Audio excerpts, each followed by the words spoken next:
I thought our marriage was perfect, but I was wrong. 15 years of trust shattered in an instant. I caught my wife with her wealthy boss in our own home. She thought she could hide her betrayal, but I saw everything. The lies, the deceit. It all came crashing down. I had to act fast, plan my revenge. I set up cameras, gathered evidence. I was determined to expose her. My heart was broken, but my mind was sharp. I wasn't going down without a fight. This is my story, my revenge, and it's far from over. I saw the pile of Excel files just added to my inbox on the company's SharePoint site and realized I'd be working until at least 6:30 p.m. It happened every month. Managers waited until the last minute to send their reports, and I had to organize all the data. So much for getting home at a reasonable time. I called my wife Samantha to explain and let her know I'd be working late again. "End of the month blues again, Mike?" my wife asked. "That's me, by the way. Mike Jacobs." I could hear the teasing in Samantha's voice. "Yeah," I said. "Happens every month. Some people wait till the last second to send their reports like they expect something miraculous to happen. Sorry, I should be done around 6:30 as usual." "No problem. I figured it would happen," Samantha said with a sigh. "Anyway, I reserved a table for 2 at Luigi's for 7 p.m. tonight. Thought you could use a break." Luigi's was a small, cozy Italian restaurant we both liked. It was next to a small dance club, and we often enjoyed a drink and some slow dancing before heading home. I smiled at the idea of a nice evening with my lovely wife. "Yes, I could," I replied. "That was very thoughtful of you, sweetheart. So, 7-ish then?" "7-ish it is," Samantha confirmed. "Bye for now," she added before ending the call. It seemed odd that she didn't end the conversation with her usual loving words. Then I realized her boss, Wilson Langley, the senior partner at Hempstead Law Group, was likely nearby. I looked at the handset for a moment before putting it down, then got to work. I saved the spreadsheets, opened my main sheet, and started a macro that would do most of the work. It used to take hours to go through all the data, but the macro our IT team set up did a great job of organizing everything, and it took only a fraction of the time. While my coffee brewed, I sat back and thought about the last few years and my life with Samantha as the macro did its work. I wasn't always an office worker. In fact, until about 7 years ago, I was a federal agent working for a special task force, a mix of public and private efforts. I was one of the first agents on the task force and reported directly to the head, a family law attorney named Bill Jackson. I worked with some of the best in the field. Frank Michaels for one and Oscar Warren another. Sadly, Frank was killed on the job. Oscar married the boss's daughter and is moving up the ranks. The agency I worked for, called the Homefront Security Task Force, was made to go after a group called the Mutual Marital Assurance Society, or MMAS. The group was started by a female lawyer whose husband cheated on her. She was treated unfairly by the courts, so she sought revenge. At first, MMAS targeted cheating husbands, punishing them harshly. They were hard to catch, and we spent most of our time protecting the husbands targeted by their wives. We called those tasks interventions, and we were usually successful. When I say punishment, I mean it was often brutal. Some husbands even died from it. Many more were scarred for life, both physically and emotionally. The hospital at Fort Apache, where the task force was based, was full of men hurt by MMAS. Seeing what many men went through made me wary of relationships.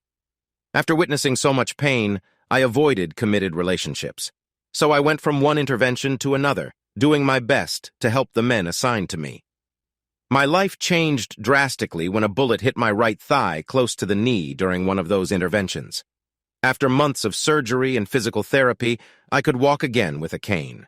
But my career as a federal agent was over. Bill, being a straightforward guy, told me face-to-face that my time with the task force was done, and there were no slots I could fill. I got a medal, the thanks of a grateful nation, and a monthly disability check. Bill thought that wasn't enough and spoke to his contacts to get me a job as an assistant operations director at Iverson Security Services, or ISS. ISS is a nationwide company providing uniformed on-site security, private investigations, and armed security for wealthy VIPs. One of the company's clients just happened to be the task force I once served. Better yet, The headquarters where I would work was in my hometown. I owned a 2-story house left to me by my grandparents. Happy I wouldn't have to move or sell my home, I gladly accepted the job after a short interview with Jack Iverson, the company president and founder. My new job was simple compared to what I used to do. I basically pushed paper, made visits to clients to solve problems, and did whatever Greg Hamilton, the COO at the time, needed done.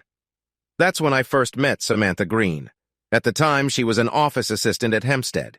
She was looking for someone to provide security for the firm's downtown office. When talks between our marketing team and Langley stalled, Greg sent me to sort things out. I had to get the contract signed or stop the back and forth. Wilson Langley seemed happy that ISS sent someone with my skills to clear things up.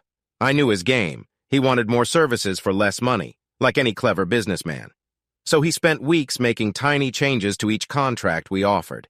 I explained our usual procedures and said we were happy to meet his firm's needs, but our starting contract was the same for all customers. If he had special needs, he could contact my department to make changes, as long as they were legal and fair. "So it's time to decide, Mr. Jacobs?" he asked, laughing. I just shrugged. "I guess you could say that, Mr. Langley," I replied. "I like your honesty." "Okay, you've got my business," the older man said, shaking my hand. "Send me the best contract you can, and I'll sign it." "Thank you, Mr. Langley," I said as we shook hands. We put the contract together, and Wilson Langley signed it. Afterward, he promoted Samantha and made her his executive assistant. I was surprised when Samantha called me later that week to tell me about her promotion. I asked her out for dinner to celebrate, and she said yes. That was the start of our relationship. I didn't expect much, and I was surprised to learn she didn't mind my disability. A year later, Greg retired, and Mr. Iverson promoted me to COO. I knew Greg had been preparing me, but I was surprised it happened so fast. I quickly got used to the new role, and the extra money was nice. That's when I decided to open a new savings account for my disability benefits, since I didn't need them for monthly expenses anymore. I planned to save it for retirement. I never told Sam about that account. We celebrated my promotion with dinner at Luigi's, where I proposed. After Samantha accepted my proposal, she took me to meet her parents. I knew her father was Jacob Green, one of the richest men in the state, but had never met him. He turned out to be one of the most unpleasant people I had ever met. He frowned at my walking stick before shaking my hand. I could sense his dislike. "So, Sam tells me you were a federal agent injured on duty," he said, lighting a cigar. "That's right," I confirmed. "Who did you work for?" "The Homefront Security Task Force," I answered. He raised an eyebrow. "Never heard of them," Jacob grunted. "What did you do for them? Clean the toilets?" His rude comment made me mad, but I knew he wanted that. Sam had warned me he could be rude, so I stayed calm. "I can't talk about everything I did, but I can say this. I captured bad guys," I said calmly. His eyebrows went up and his eyes widened. I smiled and went on. "At least the ones I didn't send to jail." He recovered and continued. "Looks like you missed one, though, didn't you?" he said, pointing at my leg. I chuckled. "He shot me in the leg, but he didn't make it. I ended it. They never found his whole skull," I responded with a smile. "I hate losing." The old man looked shocked for a moment, then smiled wide and laughed. "You got me there, Mike," he laughed. "You remind me of myself at your age. Welcome to the family, son," he said, shaking my hand. "I still want you to sign a prenup if you marry my daughter. No offense, just protecting her trust fund." "No offense taken, Mr. Green," I said as we shook hands. "I'm okay with a prenup as long as it's fair." "Good," he said, "and drop the Mr. Green. Call me Pop if you marry my daughter." "All right, Pop." He laughed and called Sam into the room. "Is everything okay?" Samantha asked. "I think so," her father said. "You picked a good man. A lot better than that last guy you married." Sam had told me about her first husband, a man she met in college. They were divorced. "I certainly think so," Sam said, smiling at her father. "So you two are okay?" "Absolutely. Pop," I echoed. The old man smiled and looked at his daughter. "Okay, Dad," she responded, giving him a kiss on the cheek. After she left, he looked at me. "Tell me something, Mike. Did you really mean what you said about capturing bad guys?" "Of course," I told him. His face went pale. But they were all bad guys and deserved it. Maybe you can tell me someday, Jacob said. I'd love to, Pop, but it's all secret. I signed an agreement to keep it that way. He nodded slowly. I respect that, son, he said. The rest of our visit went quite well after that. When Sam and I left her parents' house that evening, we finally got along well. Maybe her dad just needed to see if I was someone he could trust with his daughter. Our wedding was in a big, old church and lots of people came. We flew to Hawaii for our honeymoon. Jacob paid for it. When we got back, Sam sold her condo and moved into my place. Life was good until things started changing recently. A beep from my computer brought me back to reality. The screen showed me that the macro had finished running. I checked the final product and made sure all the numbers were correct, then saved and printed the document after writing my executive summary. I put the report in a binder, shut everything down, and left it on Jack's desk so he'd see it first thing in the morning. Jack liked to have a printed copy he could hold and read, unlike most people who preferred emails. I didn't mind. I kind of liked it myself. After washing up and combing my hair, I put on my suit jacket, grabbed my walking cane, and took a quick look around before turning off the lights. My watch showed 6:32 p.m., giving me plenty of time to buy some flowers for Sam on my way to Luigi's. I got in my car and turned on the music, letting Thick as a Brick by Jethro Tull play. I loved classic rock thanks to my dad. He took me to my first concert when I was a kid. It was a Jethro Tull concert, of course. We had a great time, and my friends thought it was so cool that my dad liked rock music. Even now, Dad and I often enjoy a cigar while listening to old rock songs. At Luigi's, I saw it was 6:55 p.m., so I texted Sam to let her know I was there. She said 7-ish, which in her language meant any time between 6:55 and 7:15. I didn't see her car in the parking lot yet. K was all she texted back. No smiley faces, nothing sweet. On most nights, this wouldn't bother me, but tonight it did. For weeks, Sam had been distant and upset. I'd asked what was wrong, but she just waved me off. I hoped the flowers would make her feel better. Sighing, I got out of the car, flowers in hand, and walked into the restaurant. The woman at the door smiled, and her smile grew when she saw the flowers. "Jacob's party of 2, I said. "Right this way, sir," she replied, grabbing 2 menus. I followed her to a table by the back wall and sat facing the room, which had become a habit of mine. She handed me a menu and poured a glass of water before leaving. I sipped my water as I looked over the menu, already knowing what I wanted. I was just passing the time, waiting for Sam. Those 20 minutes felt like hours. At 7:20, I glanced up, hoping to see her, but she wasn't there. Then I saw him. His look and actions told me he was a process server. I'd seen many like him before. The manila envelope in his hand was a dead giveaway. I hoped he'd pass by me, but I knew in my gut he wouldn't. "Michael Jacobs?" he asked as he reached my table. "Yes," I replied. "May I see some ID?" "Sure," I said, taking out my wallet and showing him my driver's license. He handed me the envelope and took a photo. "You've been served, sir," he said. "Have a good evening." He turned and left. I opened the envelope and wasn't surprised by what I saw. Petition for dissolution of marriage. I hadn't done anything wrong, but it fit with how Samantha had been acting lately. She was divorcing me, accusing me of cheating, which was a big lie. I pulled out my phone and texted, "WTF?" Then I heard a woman's voice. "Mr. Jacobs?" I saw a petite blonde in a business suit standing by my table. I discreetly turned on my phone's video app and put it back in my pocket to record our conversation, which I guessed would be tough. "That depends. Who are you?" I asked. She extended her hand. "Allison Cartwright, Hempstead Law Group." I started to shake her hand, but stopped when she said her next words. "I'm representing your wife." I awkwardly put my hand back down and stared at the papers in front of me. "May I sit down?" "It's a free country. Go ahead." She pulled out a chair and sat across from me. A waitress named Cindy stopped by, thinking she was part of my party of 2. "Are you 2 ready to order?" Cindy asked, holding a pen and pad. "No, I won't be staying long," I said. Allison turned away and Cindy just nodded. "Very well, sir," Cindy said. "Let me know if you change your mind." I waited until she left before looking at Allison. "My client asked me to get the signed papers from you," Allison said. "So my soon-to-be ex-wife wants me to sign these papers without reading them or talking to my own lawyer." Is that right? I asked. Yes. Something like that, Allison quietly answered.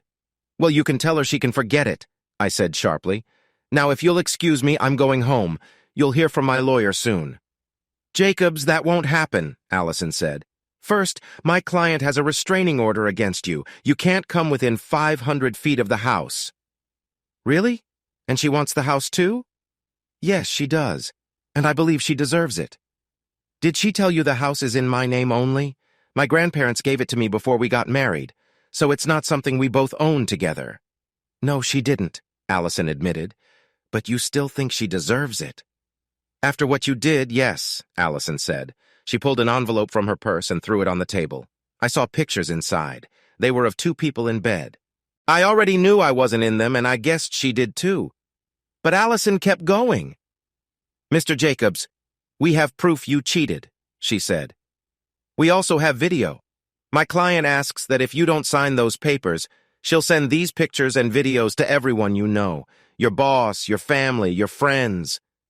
That's blackmail, I said. It's a serious crime here, and you're part of it too. Allison just shrugged and smirked. Blackmail is just another word for family law. Trust me, Mr. Jacobs, we can do more to you, she said. Seeing my face, Allison spoke softer. My client isn't totally unreasonable. She will let you visit the house to get your things for a few days. I've been asked to go with you. How very kind of her, I said, dripping with sarcasm. Allison flinched but stayed quiet. I decided to keep calm, took the pictures and the divorce papers, and stood up.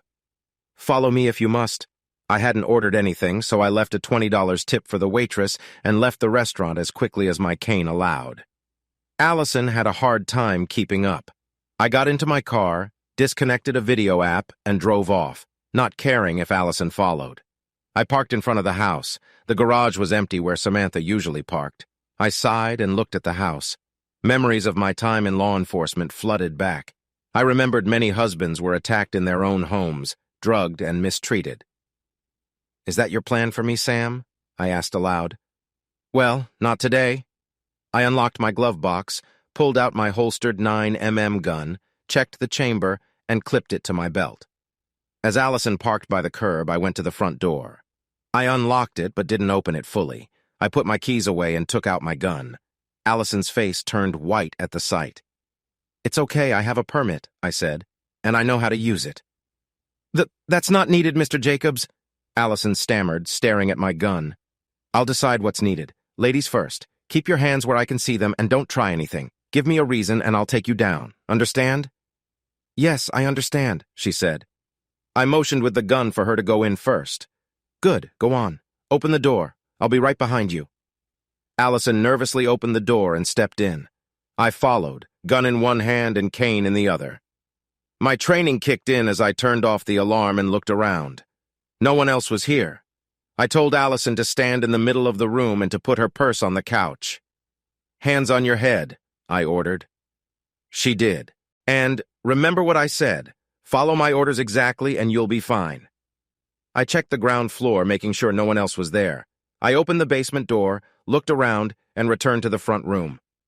Upstairs. Now, I commanded. Allison reached for her purse, but I stopped her. Leave it. She obeyed and went upstairs. I followed using the stair lift I had installed after my discharge. As we slowly moved up, she looked at me. What are you looking for? She asked, making sure you and Samantha didn't leave any surprises. You think we would do that? Allison asked. It's happened before, I said. After your threat at the restaurant, I'm just being careful. We reached the top and I got back on my feet. Stay here. Don't move, I said, checking the upstairs rooms. After I was sure no one else was there, I led Allison into the master bedroom and holstered my gun. What's this? I asked, seeing a clothing bag and an overnight bag on the bed. Samantha packed some of your things to speed this up, Allison said. I looked through both bags, unsure of what they might contain. Satisfied that nothing was tampered with and no bugs were planted, I went to the closet and grabbed a few more things. I pushed the hanging clothes aside and showed my built-in fireproof safe. I opened the outer door, making sure Allison couldn't see what I was doing, and placed my hand on the black plate underneath. The scanner checked my fingerprints and the inner door unlocked. I saw the strap of $100 bills and pulled it out. I thought the $10,000 in it would be enough for a while. While there, I took some important papers and flipped a switch at the back of the safe, turning on the whole house's security cameras. From now on, everything that happened in the house would be recorded and saved online. Every movement, every word, and both sides of every phone call on the landline. I could watch and listen anytime I wanted, even in real time. This was a system I had put in while on the task force, and I hadn't used it since before my wedding. Even though the tech had been updated since then, I knew it would work and capture what I needed. I closed and locked the safe, then went back to the bedroom where Allison was waiting for me.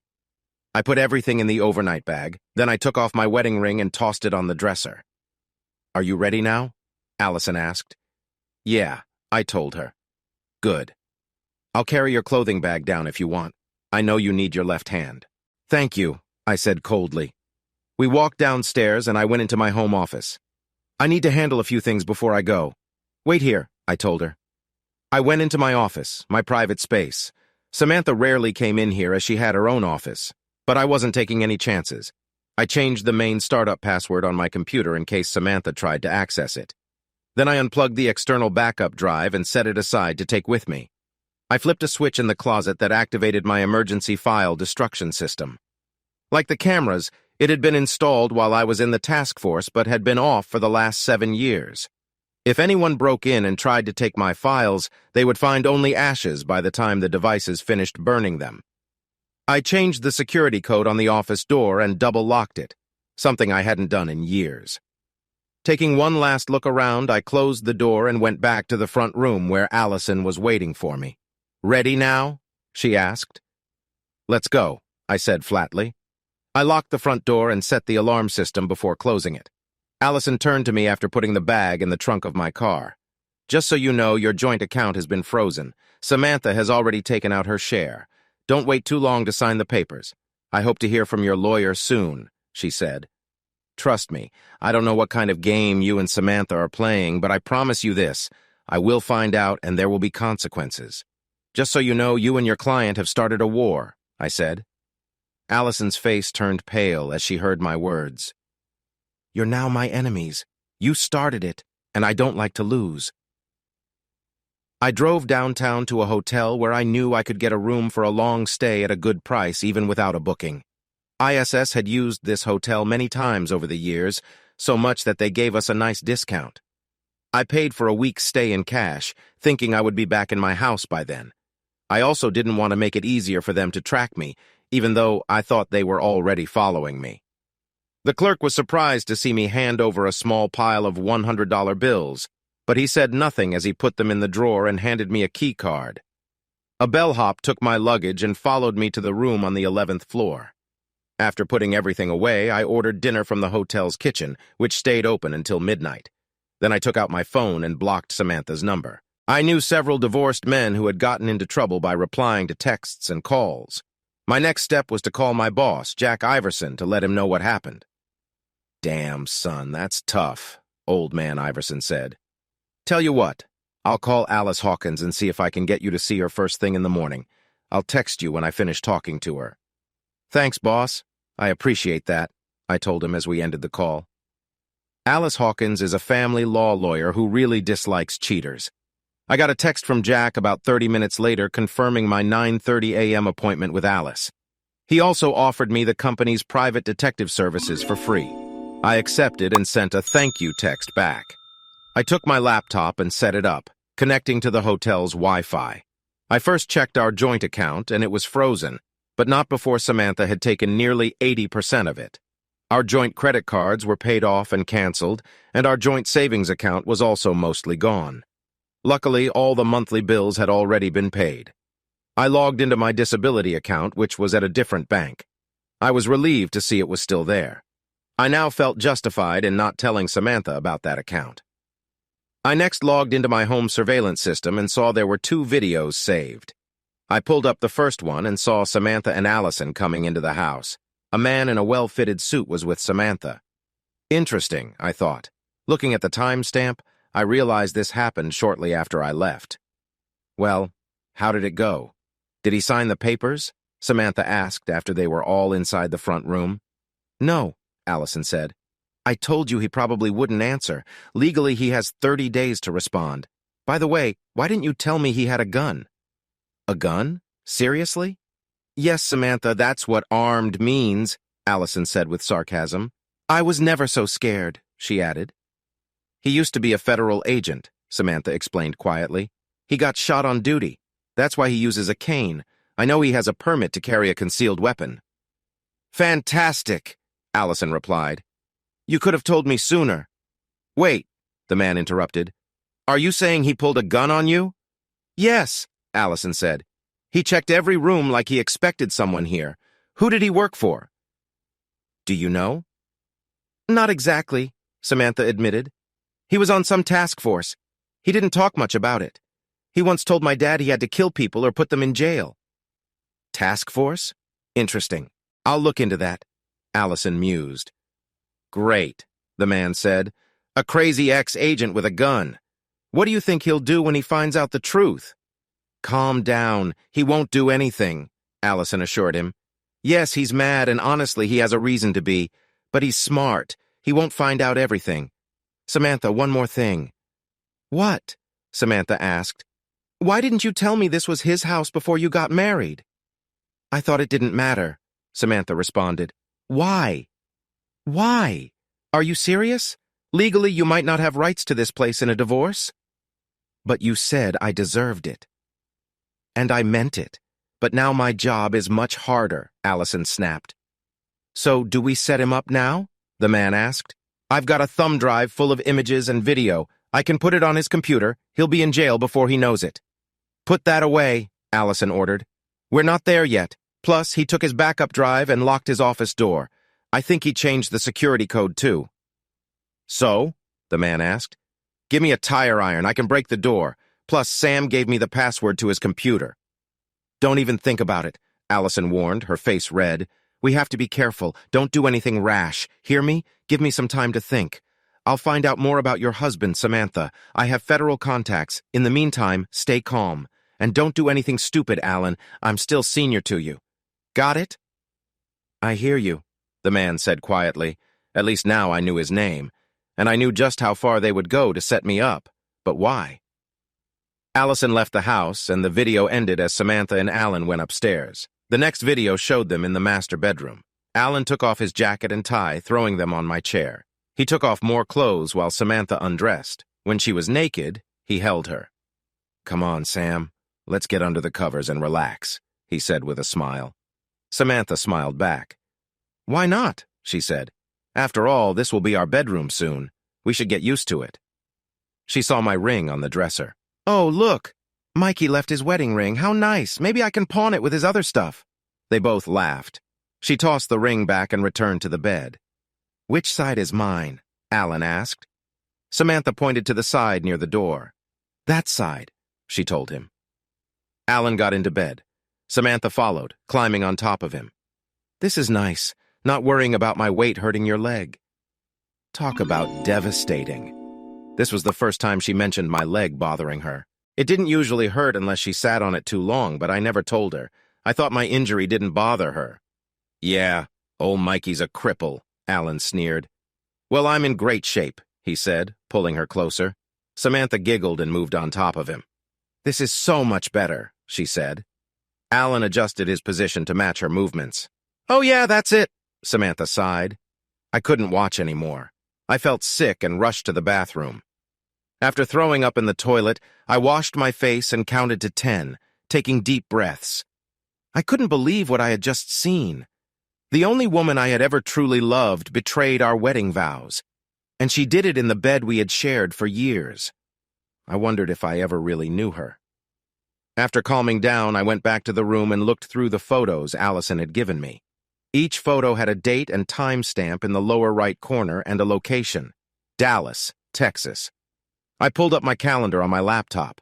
I was in Seattle on the dates these photos were taken in Dallas. I had receipts to prove it, too. That alone should prove I wasn't the man in the photos. I looked closer at the man in the pictures and noticed there were no clear shots of his face. Interesting, I thought. Then it hit me. 2 photos showed the man's right thigh. No scars. I could easily prove these photos were fake. But why? Unless, damn her, I thought. Samantha wanted to use the prenup to take everything in a divorce. According to the deal her father made, cheating meant the guilty person left with only what they brought into the marriage and no support. I looked closer at the divorce papers and saw Samantha wanted far more than the prenup said. She wanted my house, 80% of our assets, and 75% of my 401k, plus a huge amount for maintenance. There was no way she would get that much in court, which explained why Allison pushed me to sign the papers without reading them. I wanted to find out more about this Allen character. I thought he worked at Samantha's law firm, so I checked their website. I found him, Alan Williams, a junior partner who joined the firm a few months ago. I decided to have our investigators look into his background. Seeing it was almost 11:30 p.m., I shut my laptop down and prepared to go to bed, but my phone buzzed. It was Jacob Green, Samantha's father. I was surprised he would call so late, but decided to answer. "Mike, this is Jake Green. How are you, boy?" he asked in his usual gruff manner. "I've had better days, Pop," I answered. "I'll bet. I was with Langley and he told me you and Sam are getting divorced," Jacob said. Imagine my surprise when he asked how I handled the news of my daughter's divorce. I tried Sam's phone, but it went to voicemail. "Want to fill me in?" "It's true, she had me served tonight. She claims adultery." "Did you do it, boy?" Jacob asked sternly. This was just like him, direct and to the point. I admired that about him. "Hell no," I answered. "But she did." "What?" "You're telling me she cheated on you but claims you cheated on her." "That's exactly what I'm telling you, Pop." "Do you have proof?" "Sure do. You want to see it?" "Yes, I do. Where are you?" "I'm coming over right now." I told him where I was staying and he repeated it. "I'll be there in half an hour. I don't care how late it is. I want to see this so-called evidence." "I'll be here, Pop," I told him. We ended the call, and I got everything ready to show him, then made a small pot of coffee knowing he would want some. I heard a knock on the door, grabbed my pistol, and looked through the peephole. Seeing it was Pop and that he was alone, I cracked the door open. "It's just me, son. No one else is here," Pop said. I unlatched the chain and opened the door but kept my pistol handy. "Come on in," I told him. He walked in and his eyes grew wide when he saw the 9mm handgun. "What the hell, you expecting trouble?" he asked, shocked. "Always," I told him as I closed and locked the door. "Well, put that thing away, will ya?" "It makes me nervous," Pop said. I made the weapon safe and put it back in the holster close by my side. "Want some coffee before we get started?" I offered, holding out a paper cup. Pop shrugged and took the cup. "What the hell?" he said. I poured each of us a cup and we sat down. "Are you sure this is coffee?" he asked after a small sip. "That's what the package says," I answered, making him laugh. "Show me what you got," he finally said. I handed him the photos Allison gave me earlier that evening. Pop looked through them, his brows furrowed. He sighed and handed them back to me. "What do you think?" I asked. "Well, the guy in those photos does look a bit like you. But whoever he is, he ain't you." "What makes you say that?" "For one thing, I've seen you in swimming trunks. That guy doesn't have a scar on his right thigh," Pop said. "In a couple of those photos, he looks like he's putting all his weight on his right knee. I've never seen you do that." I couldn't help but smile at his observation. He was right. Since getting shot, I've never been able to put all my weight on that knee. "One other thing," I added. "Look at the date and time stamp on those photos. According to Allison, this happened in Dallas. I was in Seattle when these pictures were supposedly taken, and I have the receipts to prove it." "Interesting," the older man said. "You said you have proof that Samantha is cheating on you. I want to see it." "It's pretty graphic, Pop," I warned, and he waved off my concern. "I'm an adult, boy. There's nothing I haven't seen before. Trust me on that." "Okay, have it your way. This was from earlier tonight, after I left the house," I told him as I started the videos. He watched the video on my laptop with a serious look on his face. When it ended, I switched to the live surveillance cameras. My wife Samantha and her lover Alan were in my bed, asleep and tangled together. "I've seen enough. Turn it off, please," he said. I stopped the video and closed my laptop. "So what do you think?" I asked. "I believe you, son," he said softly after a minute. He seemed deep in thought, then asked, Do you think this has anything to do with your work on the task force? The idea had crossed my mind, and his question made me curious. Why do you ask? I replied. He took a moment before answering. I haven't been completely honest with you. Like you, I had to keep some things secret. I understand, Pop, I said to comfort him. I know about the task force, he continued. I also know about that MMAS group. MMAS, the Mutual Marital Assurance Society, was a radical organization started by a lawyer to punish unfaithful husbands. But the group did much more harm. Can you explain, Pop? I asked. He sighed heavily before speaking again. Trudy isn't Samantha's biological mother, but she's the only mother Sammy knows, Pop began. I knew Trudy was Pop's second wife, but didn't ask much about it, figuring he would share if he wanted to. Now he chose to tell me. Sam's birth mother left us when she was a little girl. I'm sorry to hear that, I said. He shook his head. Don't be. Patricia, that was her name, got involved with the woman who started MMAS. She wanted me to fund her group, thinking I'd be okay with it because of my charitable donations. I met with Mona Larson, the group's leader, and heard her crazy ideas. I refused to help. I understood her pain, but couldn't support her actions. But Patricia not only supported it, she left us to help Mona. I got Bill Jackson to handle the divorce. She took back her maiden name, Witherspoon, and moved to Washington, D.C. to work with Mona. Wait, you said Witherspoon? I asked. Yes. Why? I remember hearing about a Pat Witherspoon who died in custody a few months before I got shot. Was that your first wife? I asked. Yes, Pop said quietly. She didn't just die, she was murdered. By Mona Larson. She had a poison capsule in her neck. Mona sent a message that her services were no longer needed, which triggered a hypnotic suggestion. Patricia tapped her neck, breaking the capsule, and died instantly. I didn't know that, I said. It wasn't my case. It's not relevant now, Pop said. By then I had remarried. Trudy can't have kids, but she adopted Sammy. Anyway, MMAS has a history of targeting former agents. That's why I asked if you think they are involved. I had considered it, I admitted, but I thought MMAS was destroyed. Technically, yes, but there are still rogue agents being caught, Pop explained. They recently arrested some former contractors. Wow, I said. I hadn't heard that. So how do you know all this? After Patricia left, I filed for divorce. Bill Jackson was still handling family law then and took my case. When I told him what happened, he knew about Mona and the group. He had this wild idea, and I liked it. We put together a plan and funding, bought that old Army base you know as Fort Apache, and got federal support. You know the rest, Pop said. So when we first met, you already knew who I was, I guessed. I knew everything about you, son, Pop said, including your reputation as a tough guy who doesn't take crap from anyone. So you were just messing with me that day, I joked. Pop smiled and nodded. It's what I do best, he admitted. Besides, I wanted to see if the rumors were true. So, what are your plans now? I have an appointment with a lawyer tomorrow. I want to lift the restraining order, then evict Sam from my house.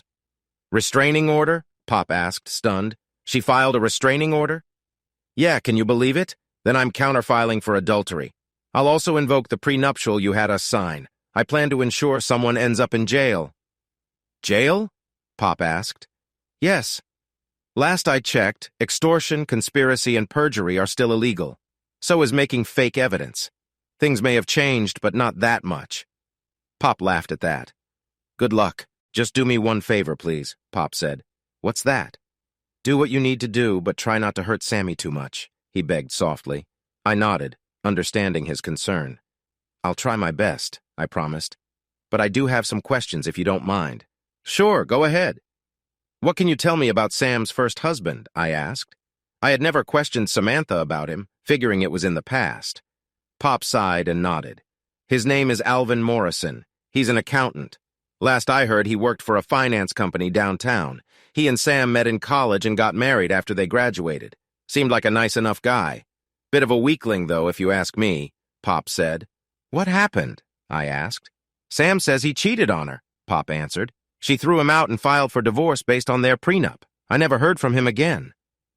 Sounds kind of familiar, doesn't it? I asked. Pop's eyes widened and his eyebrows went up as he looked at me. Now that you mention it, yeah, it does, he finally said. You think she set him up too? Don't know until I look into it, but it seems possible, doesn't it? I suppose it does, which means... Pop started. At this point, absolutely nothing, I interrupted. I'm just thinking out loud now, but we do need to check it out. I agree, Pop said as he stood up to leave. Keep me in the loop. We'll see, Pop, I said sadly. He seemed to understand, but I could tell he was let down. We shook hands and I walked him to the door. Before leaving, he turned to me. I'm sorry about all this, son, Pop said quietly. This was the first time I had heard him apologize for anything, and I knew it didn't come easy. You're a good man and don't deserve this. I appreciate that, Pop. Apology accepted. One last thing, son. Stay in touch, all right? Of course, I said. To my surprise, he hugged me like a father would, then left. I closed the door, went back to bed, and went to sleep. The next day, I woke up earlier than usual, got ready, and gathered my things for the day. I didn't bother checking the surveillance system. I could always look at it later. After grabbing a quick breakfast and a coffee, I headed to the office, listening to some classic music. When I arrived, my boss, Jack Iverson, the CEO of Iverson Security Services, waved me into his office. I saw Terry Torres, the head of investigative services, in his office, so I went to Jack's corner office. Morning, Mike, Jack said. I wasn't expecting you until after your appointment with Alice. I couldn't sleep, so I decided to come in, I explained. I understand, Jack said. I briefed Terry on your situation. I hope you don't mind. Not at all. In fact, I have a few leads that might be useful, I said.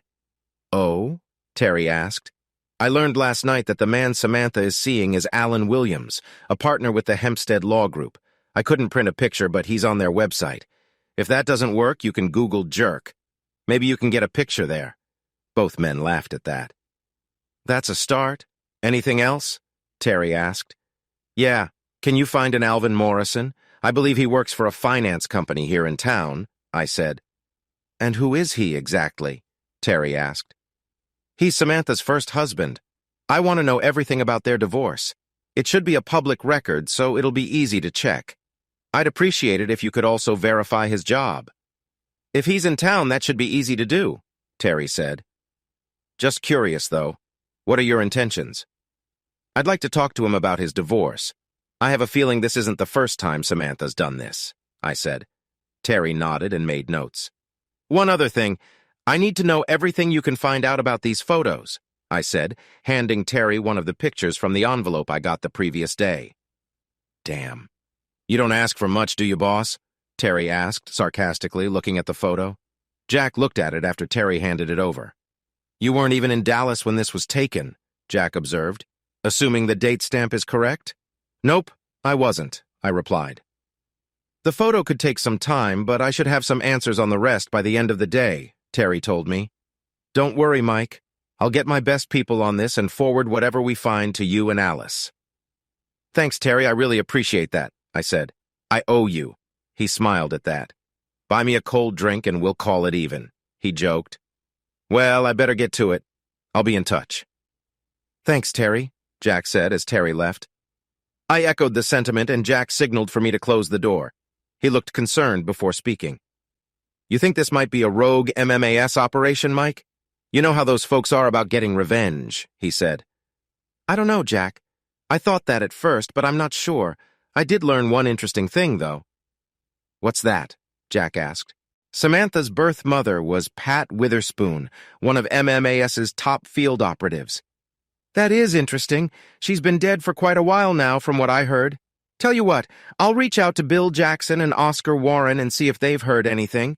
Oscar's pretty much in charge over there at Fort Apache now, Jack said. That's what I heard, too. Tell you what, Mike, you've got a good team backing you up on this. Let them handle it. Meanwhile, take some time off, maybe go fishing or something, Jack said with concern. I appreciate that, Jack, but I can't just sit around while Samantha is playing me, I told him. I understand how you feel, Mike. Really, I do. But maybe you should sit this one out. You're not a field agent anymore, Jack said. I know, but I can't just sit back and do nothing. I'm not built that way. No, you're not. And that's one of the things I admire about you. But you're not much good to me in the shape you're in now, Mike, Jack said. We've got your back. Take some time off anyway. You've earned it. When we learn something, you'll be the first to know. I looked at Jack and saw he was about to tell me to take time off. He was right. I needed a break. I had good people supporting me. After thinking about it, I nodded. "You're right, Jack," I said. "I just need to grab a few things from my desk before I see Alice." "Smart move, Mike," Jack said with a small smile. "Go on, do what you need to do. We'll stay in touch, and keep me updated." "I will," I told him. "Thanks." I went to my office and pulled up my expense report with the receipts for my Seattle trip. I copied 2 videos to a thumb drive, set my out-of-office email reply, and packed my stuff. As I left, Jack smiled and nodded. I smiled back and exited. I arrived at Alice Hawkins' building, parked, and went inside. I was about 15 minutes early, but I knew Alice wouldn't mind. I checked in with the receptionist, who sent me to the waiting area. A few minutes later, she led me to Alice's office. "Good morning, Mr. Jacobs," Alice said, offering a hand. "Mr. Iverson said you would come today. Would you like a cup of coffee? The shop downstairs makes a great caramel mocha." "That would be great, Miss Hawkins," I said. "Please." I reached for my wallet, but Alice stopped me. "My treat. Sally, can you grab 2 large caramel mochas and something for yourself?" Alice said, handing some money to the receptionist. "Of course, Miss Hawkins." "Thank you," the young receptionist said before leaving. Alice motioned to a chair and I sat down. "Mr. Iverson told me you've been served with divorce papers," Alice said. "That's true, Miss Hawkins," I replied. "Please, call me Alice. Do you have the papers with you?" "Yes," I said, opening my briefcase. I handed her the envelope. Alice looked through the papers, frowning. When she finished, she set the papers down and looked at me, her face serious. "There are some serious accusations here," Alice said. "Is there any proof of cheating? Because I don't represent cheaters." "There is proof, but it doesn't involve me. If you want, I'll show you. If not, I'll find someone else," I said firmly. She hesitated. "Please, Mr. Jacobs, show me." I handed her the envelope with photos. Her eyes widened as she looked through them. She shook her head when she finished. "Can you dispute this?" she asked. "Absolutely," I said, standing up with my cane. Alice looked shocked as I unfastened my belt and dropped my trousers. "Mr. Jacobs, please, that isn't necessary," she said. "I'll decide what's necessary," I insisted. Her eyes fell on my right thigh, now visible. "Oh my," she gasped. "I almost lost this leg serving my country. Spent months in the hospital going through surgery and therapy to walk again," I said. "I still can't put weight on that knee like the man in those photos. Do you believe me now, or should I go somewhere else?" "You're saying these photos are fake?" Alice asked. "I'm not saying anything. I'm telling you, those photos are fake. I have expense reports and receipts showing I was in Seattle, Washington when the photos were taken. Even I can't be in 2 places at once. Now, will you represent me or do I go elsewhere?" "I'll take your case, Mr. Jacobs," Alice finally said, handing the photos back. "Now please pull your pants back up." I pulled up my trousers and fastened my belt as Sally returned with our coffee. She looked at me, puzzled. "Is everything all right?" she asked. "Just proving a point." "Everything is fine," I said before sitting down. Sally looked at Alice for confirmation. "Everything is fine, Sally." "Thank you," Alice said, taking the change from her. Sally smiled and left the office. Alice looked at me, then sipped her coffee. "I'm sorry for doubting you, Mr. Jacobs. I hope we won't repeat that." "Please call me Mike, and I accept your apology. I hope I won't need to drop my trousers in court, but I will if needed," I said. Alice smiled. "I see you have quite the reputation, Mike, and no, you probably won't have to do that in court. But it's good to know you're willing to go the extra mile. What else do you have for me?" I pulled out my phone and showed Alice the video of my argument with Allison. She frowned as she watched, then handed the phone back. "So your wife hired Allison Cartwright," Alice said. "She has quite the reputation, too. Ethics aren't a problem for her, it seems. I'd like a copy of that video. It'll help with my complaint against her." "Complaint?" "Yes. The video shows ethics violations and maybe a crime. Plus, she went with you to your house without a police escort, which is unusual. What else do you have?" I handed her the thumb drive with the 2 videos from my surveillance system. Alice looked at both videos, smiling. "Well?" I asked. "More evidence for my complaint," Alice said, then added, Those photos accuse you of aiming a gun at Miss Cartwright. Did you really pull a gun on someone from the court? Yes, I did. Why? Alice asked. She listened carefully as I shared my experiences in the task force. And you thought maybe your wife or Miss Cartwright had someone waiting to ambush you? Something like that, I said. I was once shot in a similar situation. I see, Alice said. Lucky for you, Mike. I know about the task force and some tactics used by MMS. I've helped many men your task force has supported. Miss Cartwright will likely try to make a fuss. Don't worry, I have it handled. Thank you, I said. So let me get this straight. You own the house you shared with Samantha, right? Yes, it was given to me by my grandparents long before I met Samantha, I explained. What about your bank accounts? Samantha took 80% of our money and Allison had them frozen. Alice looked shocked. She froze the accounts after your wife took 80%? Correct, I said. There was no reason for that except to slow you down and stop you from getting legal help, Alice said. Why are they doing this to you? That's the big question, isn't it? I asked sarcastically. Hopefully your company's investigators will find some answers, Alice said. Mr. Iverson told me Mr. Torres will be on the case. I look forward to what he discovers. Me too, I told her. First things first. I need to lift that restraining order and get you back in your house. Then I need to get your money back. In the meantime, I'll respond to this petition with one of our own. Do you have a copy of your prenuptial agreement? Yes, I do, I said, pulling it out of my briefcase. Alice looked it over, set it aside, and handed me a checklist. It might take a few days to sort this out. Work on the tasks in this checklist. Are you okay for money until we fix your accounts? Yes, I'll be okay, I replied. All right, Mike, I have it from here. Just remember, don't do anything stupid in the meantime. I don't want to bail you out of jail. No problem, Alice, I said with a laugh. I've got it under control. No, you don't, she remarked. Not yet. Your wife has served you divorce papers, falsely accused you, kicked you out of your house, taken most of your money, and wants to take more. But we will get things under control. We exchanged contact information and ended the meeting. On my way out, I stopped at Sally's desk and paid a retainer fee. Then I left, feeling like I had some control over the situation. I stopped for lunch and took a call from Jack while eating my cheeseburger. How did things go with Alice? He asked. Pretty well, I answered. I hope things start moving soon. Good, Jack responded. I spoke with Bill and Oscar. They don't know much right now, but Oscar will visit you later today. He will want some background info. I told him where you are staying. Sure, he will, I said. Anything else? Terry has some info for you. He's sending an email with his summary. Turns out Miss Cartwright handled Samantha's first divorce, too. Interesting, I said.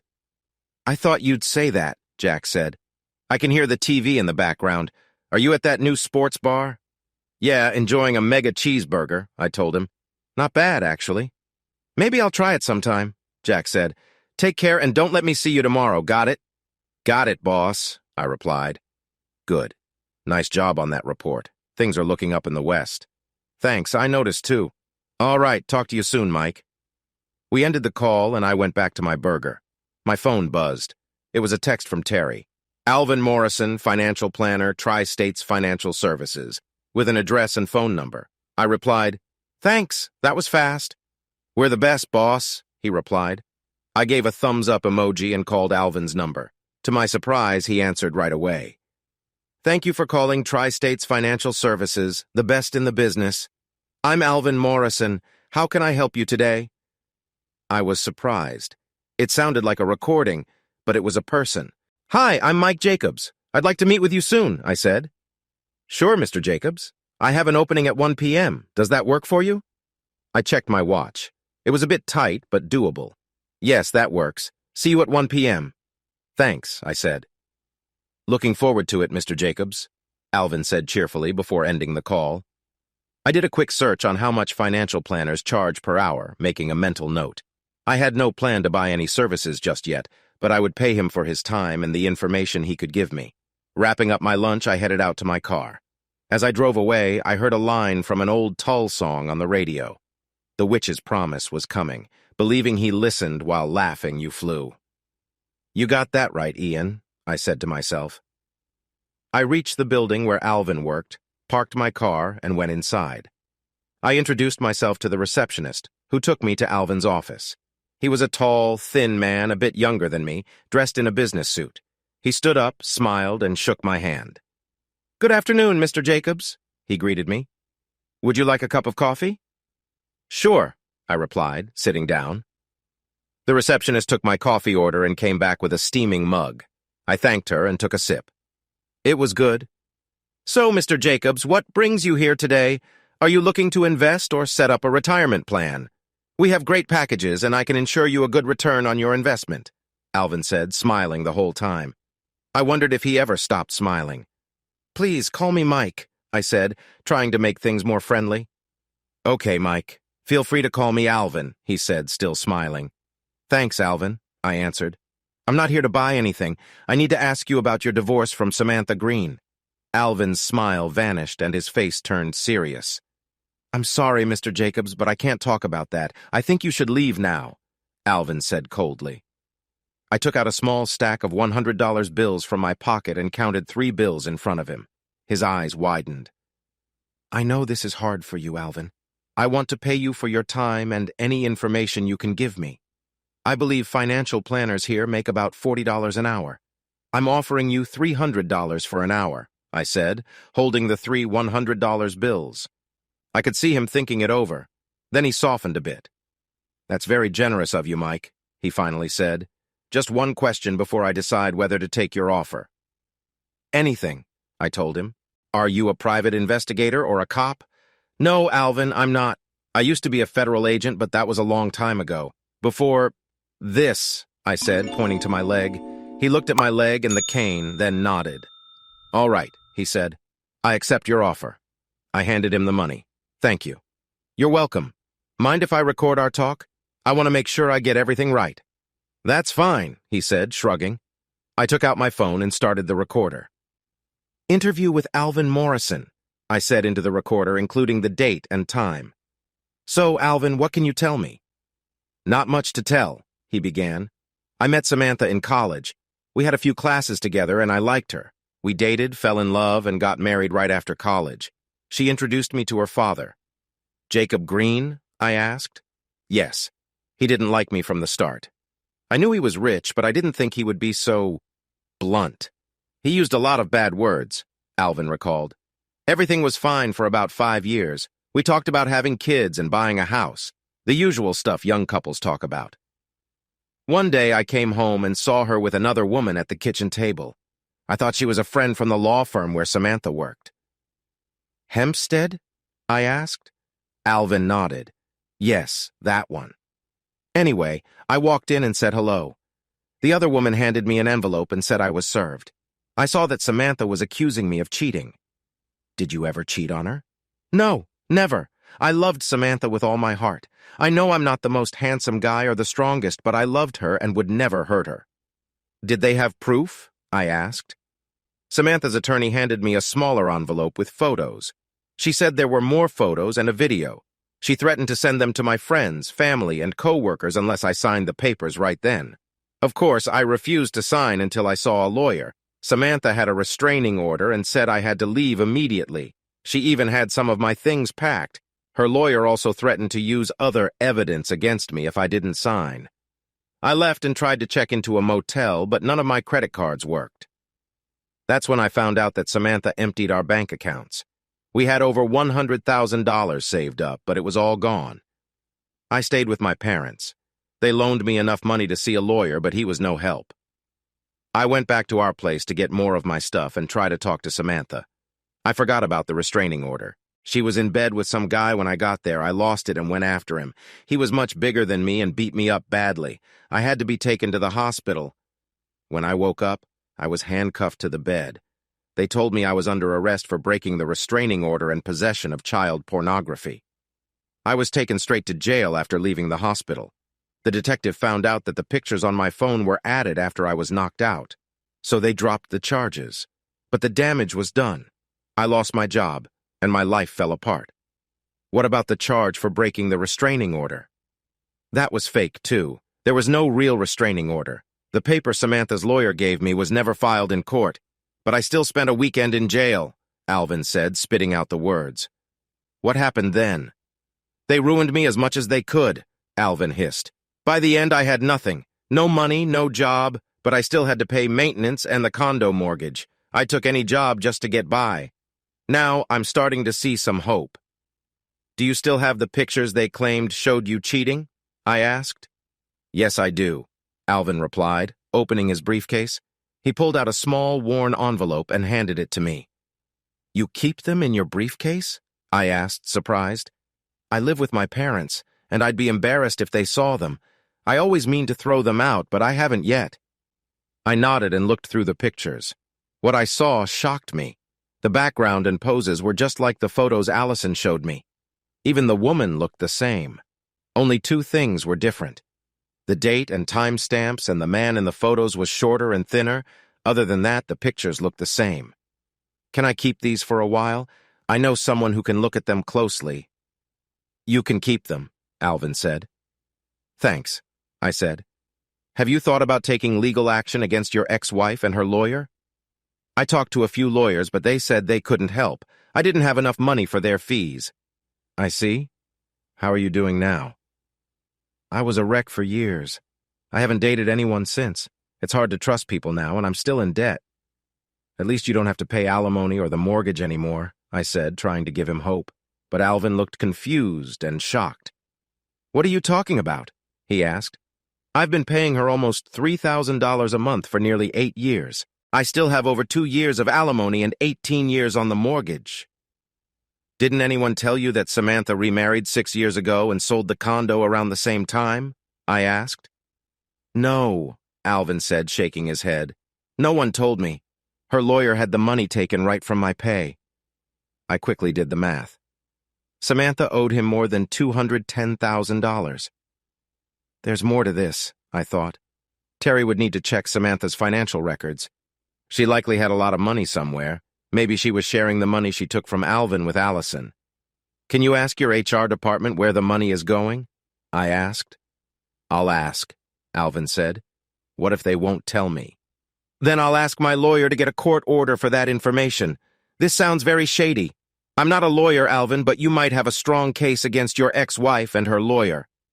How do you know this? Alvin asked. Because Samantha tried something similar with me yesterday, I said. Will you testify in court about your experience? Absolutely, Alvin said, ready for a fight. Do you think she could go to jail for this? It's possible, I said. Then yes, I'll testify, Alvin said. I'll have my lawyer contact you if that's okay. More than okay, Alvin said. I stood up with my cane. Alvin stood with me and shook my hand. We'll be in touch, I told him. I left and went back to my hotel room. There, I took out the photos Alvin gave me and compared them to the ones I had. They were nearly the same. I grabbed my phone and called Terry. Terry, he said when he answered. Can you come to my hotel in about an hour? I asked. I'll be there, he said. What's up? I have something for you to look at. You know I love a challenge, Terry replied with a smile in his voice. Great. See you soon, I said. I checked my home surveillance system. Nothing new since Samantha and Alan left that morning. Then I called Alice. Yes, Mr. Jacobs? She asked when she picked up. I told her about my meeting with Alvin. I checked the restraining order against you, and it is real. But I want to speak with Mr. Morrison, she said, gasping in surprise. We ended the call after I gave her Alvin's contact info. By then, Terry was knocking on my door. What's up, boss? He asked as he walked in. I showed him the pictures Alvin gave me, and he looked shocked. Can you explain this? I asked. I've heard of this, but never seen it for real, Terry said, and compared the two photos. Heard of what? I asked. Fake photos, Terry said. Someone can make fake photos and videos that look real. Here it looks like they use the same background and the same people to create fake photos of spouses. Pretty lazy, if you ask me. You think we can prove these are fakes to a judge? I asked. Yeah, Terry said. I know some photo experts who can probably prove it, but it would be easier if we had the originals, which are likely digital.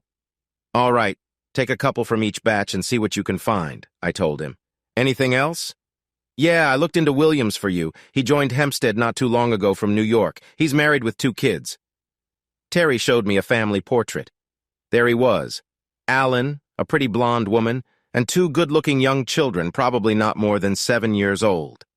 For a lawyer, he's pretty dumb, cheating on a beautiful family like this, I said. Tell me about it. Her name is Rhonda. She's a state representative and comes from a wealthy family.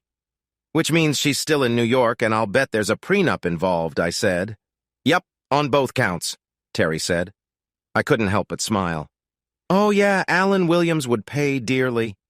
What else? I asked Terry. I looked into Morrison's divorce like you asked. Pretty clear based on the paperwork. Samantha filed for divorce because of cheating. The prenup was enforced, and she got 10 years of spousal support unless she remarries, and Alvin was ordered to pay the mortgage on their condo, Terry said. The order says if the condo is sold, the money should be split equally between the two. So he's been paying Samantha for a mortgage that no longer exists, and support to someone who doesn't deserve it. Any idea where the money is going? I asked. Cartwright set up a separate account and had the funds automatically taken out of Morrison's paychecks, Terry said. I couldn't find anything on that account. I don't know how Morrison has managed all this time on what was left. At least they didn't have children, I said.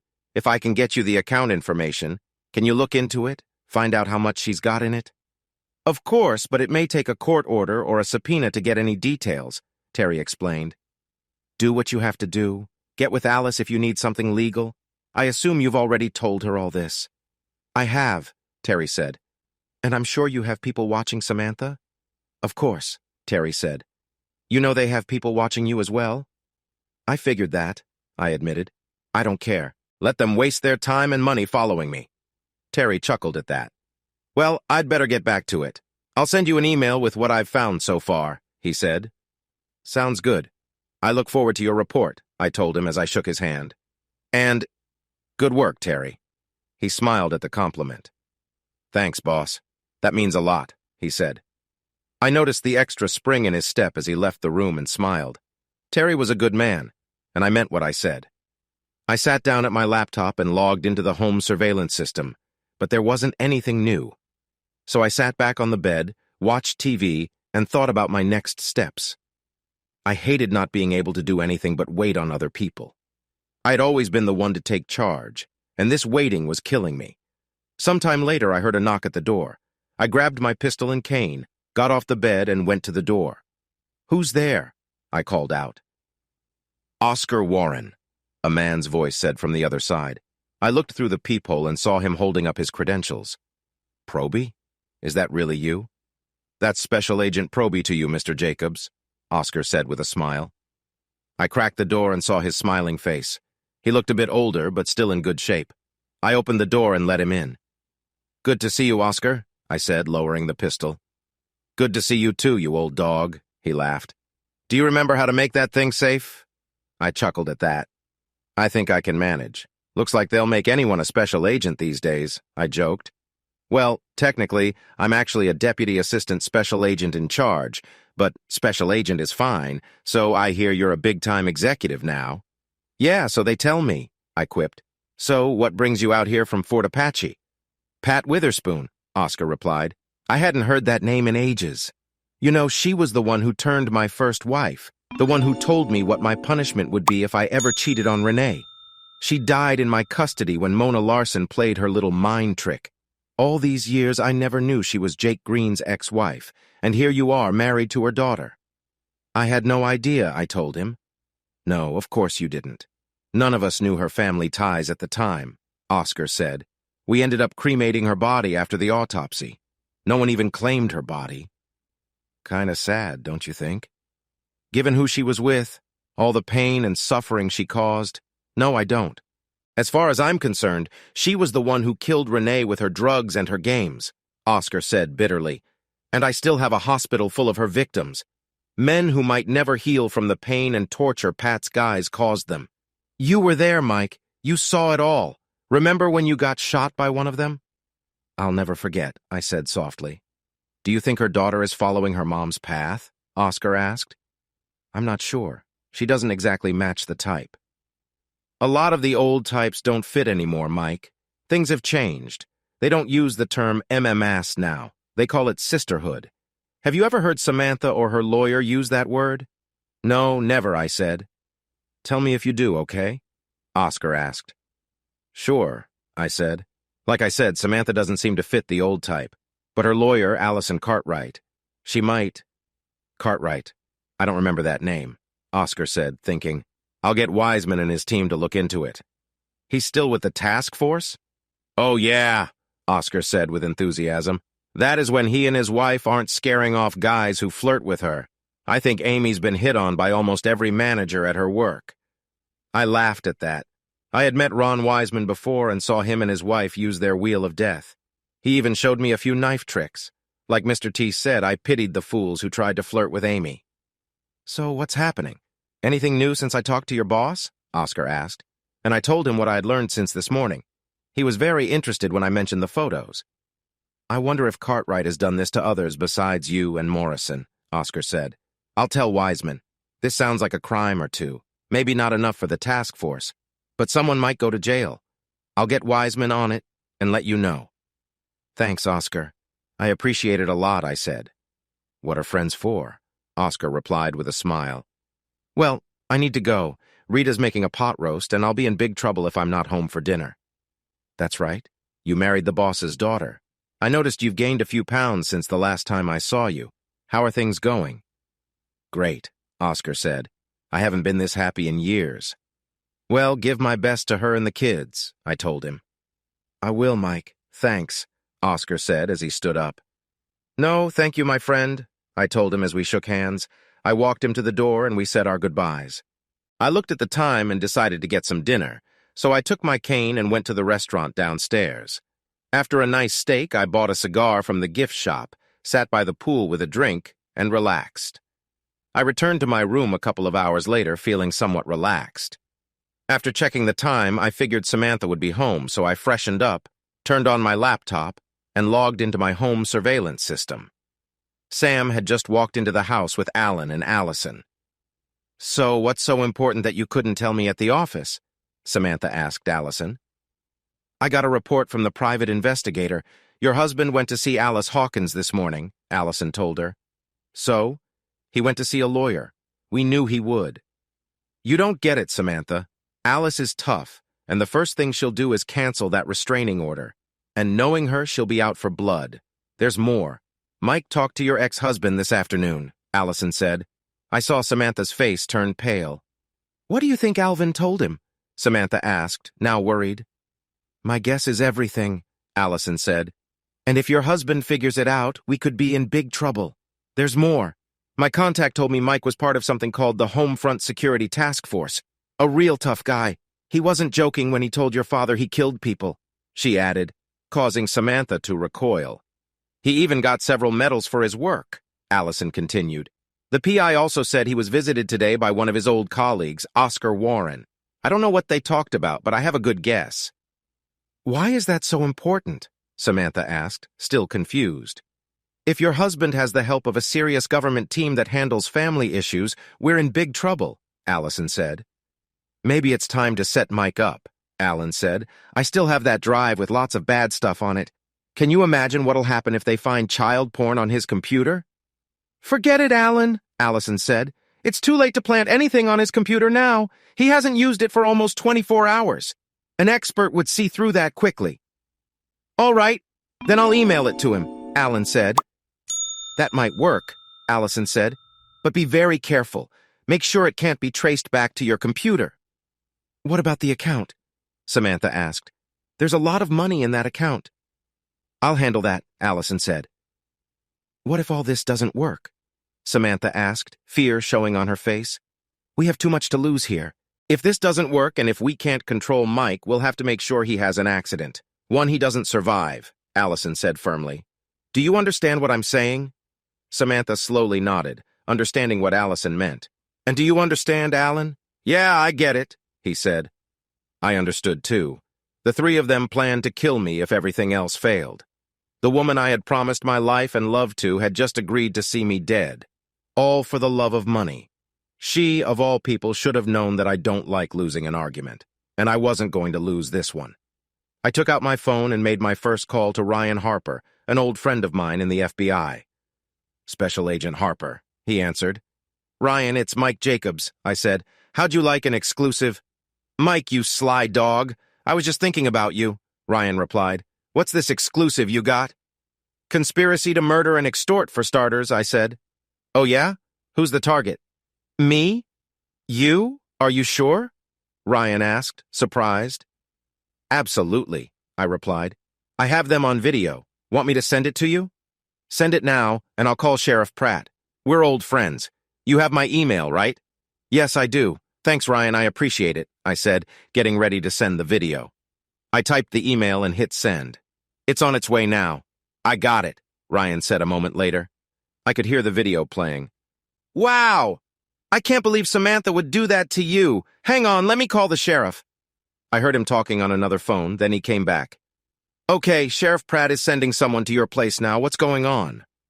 Ryan listened quietly as I told him the events of the last few days. I heard him whistle when I was done. That's cold, he said. I thought so too, I replied. Where are you now? Are you safe? Do I need to send someone to guard you? Ryan asked. I gave him my location and assured him I'd be all right. He responded when I finished. Well, this doesn't look like a federal case, at least not yet. But if you need anything, call me. You hear me, Mike? I got it. Thanks again, Ryan. We ended the call. I looked at my laptop to see the 3 conspirators still talking. What about the ex? Do we get rid of him too? Alan asked. No, Allison said firmly. Not yet. It would look too suspicious for 2 of Samantha's husbands to die so soon. Tomorrow, I'll start moving the money we've been taking from him and the others to an offshore account. Then we'll see if Alvin is still useful. So I thought, there are other victims. This should be interesting. You seem like you've done this before, Alan said. Allison smirked. Let's just say this isn't my first time, she replied. I watched them talk for about half an hour, then saw flashing lights outside. I smiled, knowing their plan was about to hit a roadblock. A little later, I heard a knock at the door. Sheriff's Department, open up, a man's voice called out. Samantha, Allison, and Alan looked at each other, confused. You'd better open the door, Allison told Samantha. Sam did as she was told and opened the door. Yes, Samantha asked. Samantha Jacobs? The deputy asked. That's me, Samantha said. Deputy Smith, this is Deputy Jones. May we come inside, please? Of course, Deputy, Samantha said. 2 deputies entered the living room, 1 male and 1 female. Alan Williams, Allison Cartwright? Smith asked. The other 2 nodded. We're here to take you 3 into custody. You're under arrest. Turn around, hands behind your back. Under arrest? For what? Allison asked. Conspiracy to murder and extort, Smith said. Sam, Allison, and Alan looked at each other confused as Smith read them their rights. How? Shut up, Alan, Allison hissed. Say nothing. To no one, got it? Your husband must have planted some bugs in the house, Alan told Samantha. Did you know about that? No, I didn't, Samantha said. Shut up, both of you, Allison ordered. Say nothing. When we get to the county jail, I'll arrange for our lawyer. You have the right to remain silent, so use it.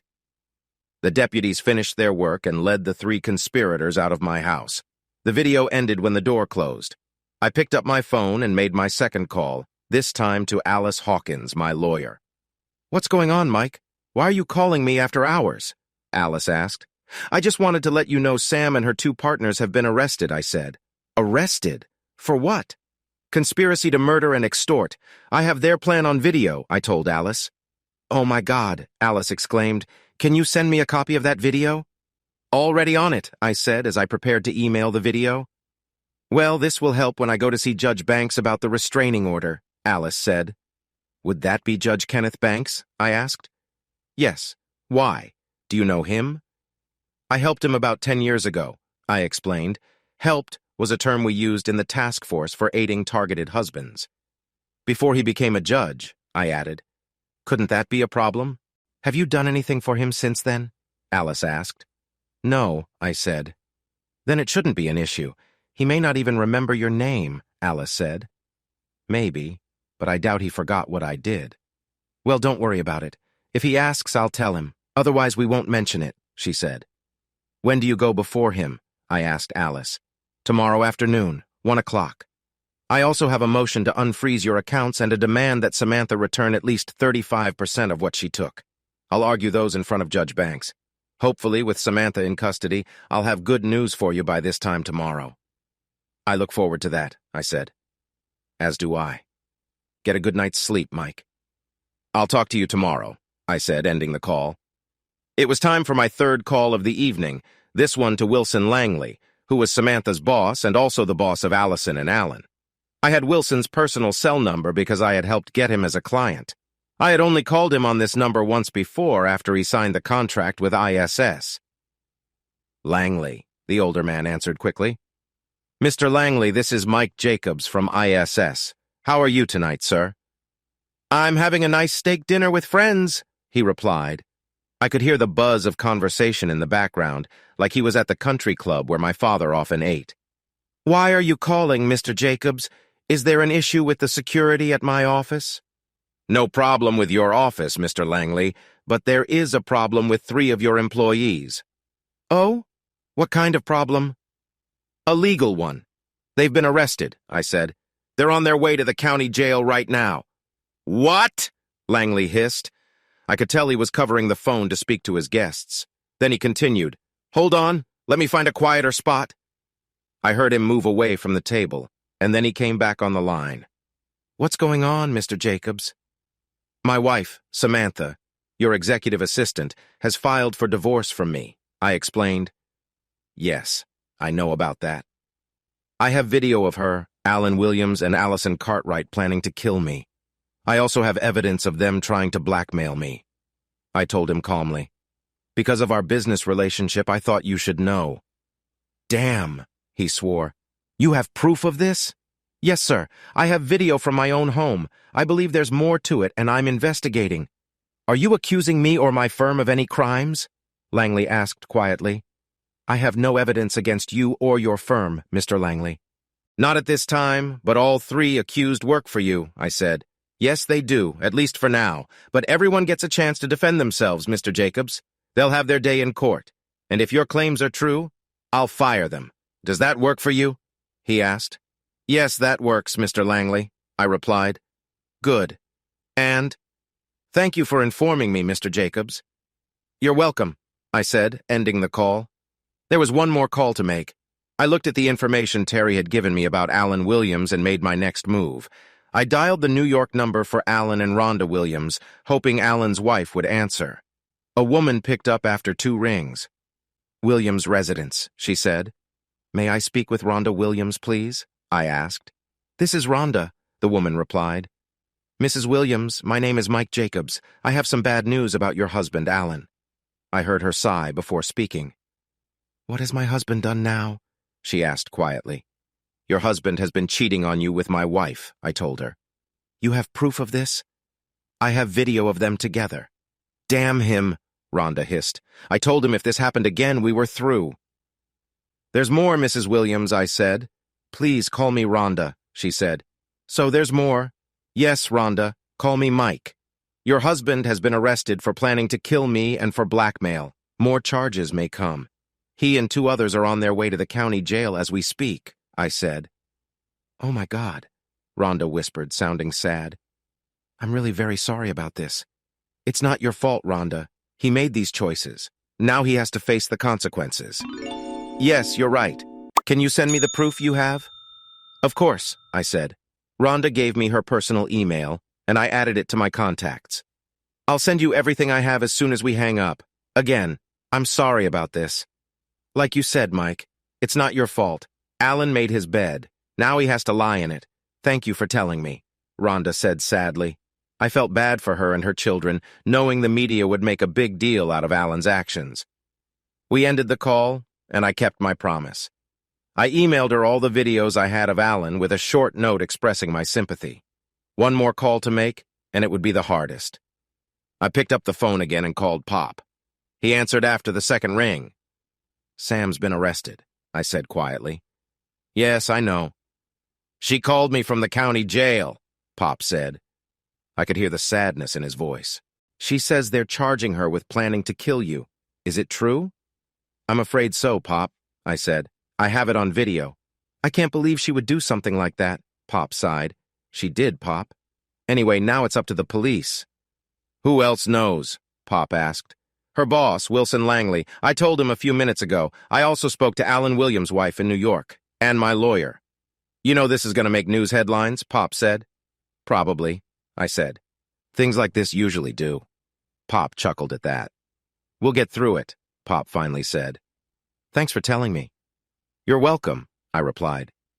I felt bad for the old guy, knowing he wasn't responsible for what his daughter had done. Well, I should go, Pop finally said. Let me know if you hear anything. All right, Pop. Have a good evening. Give my best to Mom, I said before hanging up. Looking out the sliding glass doors to the balcony, I saw the sun had set and the city lights were twinkling. I felt a bit relieved about the day's events and wanted to do something, anything. I felt like leaving and going back home, but I remembered the restraining order was still in effect. I wouldn't be shocked if Allison's private investigators were watching to see if I tried to sneak back once the troublemakers were gone. I had to get out of that room before I went crazy. So I went downstairs, bought another cigar, and sat by the pool. I enjoyed the cool night air, had a drink, and smoked. After a couple of hours, I went back to my room, got under the covers, and slept like a baby. I woke up later than usual the next morning. I showered, shaved, and did my routine before going downstairs for breakfast. I didn't have any plans, but I was waiting for news from Alice. I took a slow walk around downtown, then went back to my room. A knock came at the door just after I got back. I wasn't expecting anyone, so I grabbed my gun and looked through the peephole. I saw two men in cheap suits with badges on their belts. Who is it? I asked. Police department, Mr. Jacobs. We'd like a word, please, one of them said. Hold your IDs up so I can see them, I told them. They looked at each other, shrugged, and showed their police IDs. They were Detectives Johnson and Caraway. I had met Johnson a few years back at a fundraiser for officers killed in the line of duty. I knew of Caraway, but hadn't met him before. I decided they were legit and put my gun away. Just a moment, I said. I opened the door a bit and checked the hall, then let them in. Just so you know, there's a loaded weapon in the room, I told them. It's safe. We figured as much, Mr. Jacobs, one detective said. We know you're a former federal agent and have a permit to carry. We just have a few questions about your wife and some of her friends. All right, come on in. Want some coffee? Sure. Black, please, Detective Johnson said. Caraway agreed, so I poured them each a cup. They took a sip and grimaced. This is coffee? Caraway asked. That's what the package says, I replied. Tastes fine to me. Yeah, you're a former Fed, all right, Johnson said with a smile. I invited them to sit, and I sat on the bed. So, what can I do for you? I asked. We're here about the charges against your wife, Samantha Jacobs, her lawyer, Allison Cartwright, and her friend Alan Williams, Johnson said. I figured, I said jokingly. What do you want to know? We understand Mrs. Jacobs has filed for divorce, claiming adultery. She says it's a misunderstanding and that you made the report out of revenge, Caraway read from his notebook. I take it you haven't seen the video, I responded. They seemed surprised. I guess that's a no, right? We don't know about any video, Johnson said. Well, watch this, I said. I played the video on my laptop. They watched, shocked, as the three plotted to harm me if I didn't go along with their plan. They also noticed Alan's plan to mess with my computer. Do you know what's on that thumb drive Williams has? Johnson asked. Probably harmful stuff, I told him. Since he had it when he was arrested, you can find it at the county jail. We'll check it out, Caraway told Johnson, who agreed. Can you give us a copy of all the videos? Johnson asked. Sure, I said. I copied everything onto a thumb drive and handed it to them. When's the court hearing? I asked. Tomorrow morning at 10 a.m., Johnson said. The DA might have some questions for you. I'll be there, I told him. One suggestion. Look deeper into Cartwright. I suspect this isn't her first time. What makes you think that? Caraway asked. I talked to Alvin Morrison, Samantha's first husband. Cartwright tried the same trick with him. I can give you his contact info. Please do, Johnson said. I wrote down Alvin's info and also showed them the photos Allison used in both divorce cases. Interesting, Caraway said. Indeed, Johnson agreed. All right, Mr. Jacobs. We'll talk to Morrison. Thanks for your help. My pleasure, I said. One last thing, Mr. Jacobs. Consider this a friendly warning. You're not a federal agent anymore.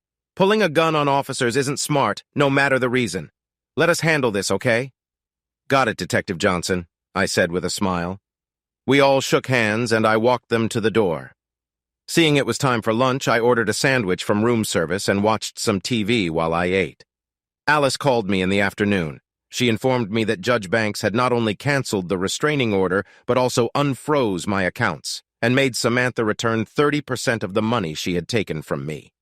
He's also reporting Cartwright to the bar and the state attorney's office for her bad actions, Alice said. You've been busy, I told her. I'm just getting started, cowboy, Alice responded with a chuckle. I'll file your response and divorce papers tomorrow. Things are about to get messy. So what now? I asked. I'll get the money from Samantha. You work on the checklist I gave you, Alice said. That should keep you busy for the rest of the afternoon. Plan on moving back into your house tomorrow morning. Actually, I'd like to move back in today, I said. I need to change the locks and make sure Samantha doesn't come back. I've been invited by the DA to Samantha's court hearing tomorrow morning. Are you going to be there? Only if you need me, Alice replied. If they release any of them on bail, I'll need a new restraining order, I told her. From what I've heard, the DA will ask for them to be held until their trial, Alice said. But who knows what the judge will decide.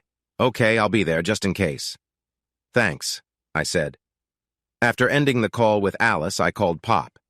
Hey, boy, how's life treating you?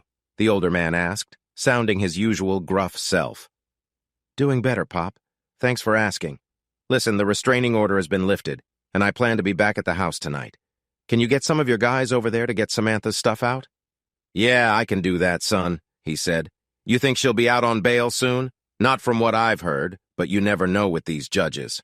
Ain't that the truth? Pop hissed. What time you want the truck there? Around 4:30. Shouldn't take long to throw her stuff into some garbage bags. Pop chuckled at that. You're something else, Mike, he said jokingly. I learned from the best, Pop, I joked back. Yeah, you did. And don't forget it. We both laughed. All right, I'll have some guys over around 4 o'clock. Let me know how the hearing goes. I will, I promised. We ended the call, and I headed to the bank to sort out my accounts. Then I went to the office to deal with HR stuff. While there, I checked in with my boss, Jack Iverson. How are things? He asked. Going well, I said. Got the restraining order lifted and the bank account unfrozen. Samantha and her pals were arrested last night. Arrested? Jack asked, shocked. Yeah, for plotting to kill me and extortion. More charges might come. The arraignment is tomorrow morning. And the DA wants you there? Yep, he might need me. I'm not sure yet. Hope it works out, Jack said. You moving back home today? That's my plan. Let me know how everything goes, Jack said. I will, I told him before leaving. I went back to the hotel, checked out, and drove home. Home. My safe place away from the craziness of life. I pulled into the garage, closed the door, and went to the kitchen door. Before going inside, I took out my gun. I didn't expect any trouble, but I wasn't taking any risks. I carefully went inside and turned off the alarm. The place was dark and quiet. Too dark and too quiet, really. The only sound was from the old grandfather clock in the living room. I checked the whole house to make sure no one was there. Once I was sure the place was safe, I put my gun away and took my things upstairs. I unpacked and then took a shower and changed into something comfortable. Right at 4 p.m., I heard a big truck pull into my driveway. Looking out the window, I saw 3 men get out and come to the door. I let them in, handed them a box of large trash bags, and showed them where Samantha's stuff was.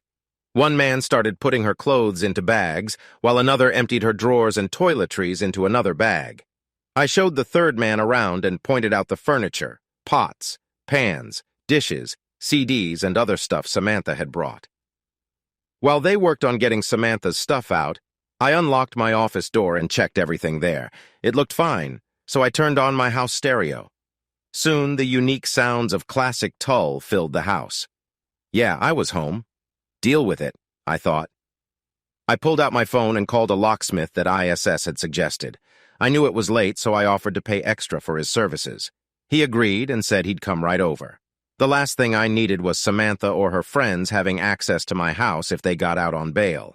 The locksmith arrived half an hour later and got to work. A couple of hours later, the 3 men said they were done. By then, the locksmith had changed all the locks and left with his payment.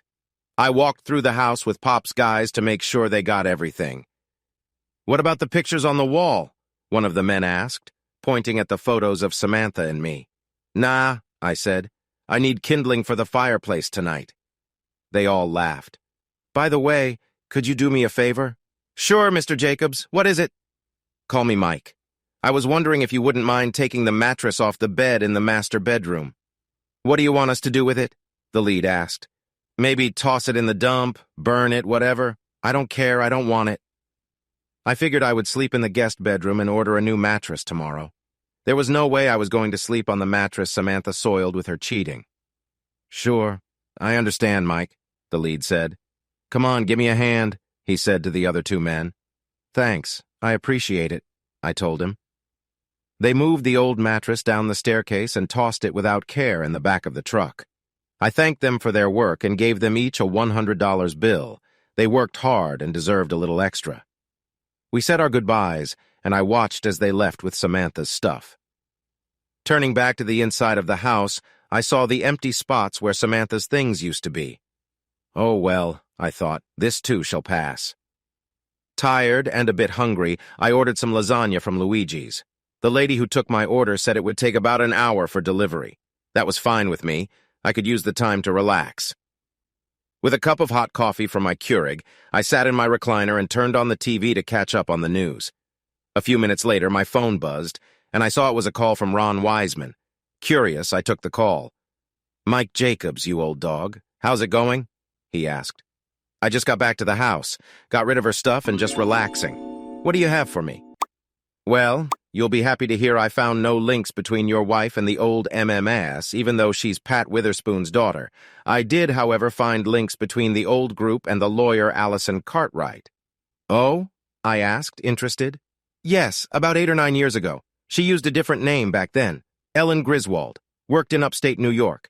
According to Witherspoon's notes, she had a problem with some of the more rough measures the group took against cheaters. She had no problem with punishing the men they targeted, but she apparently felt some of the other actions were too harsh.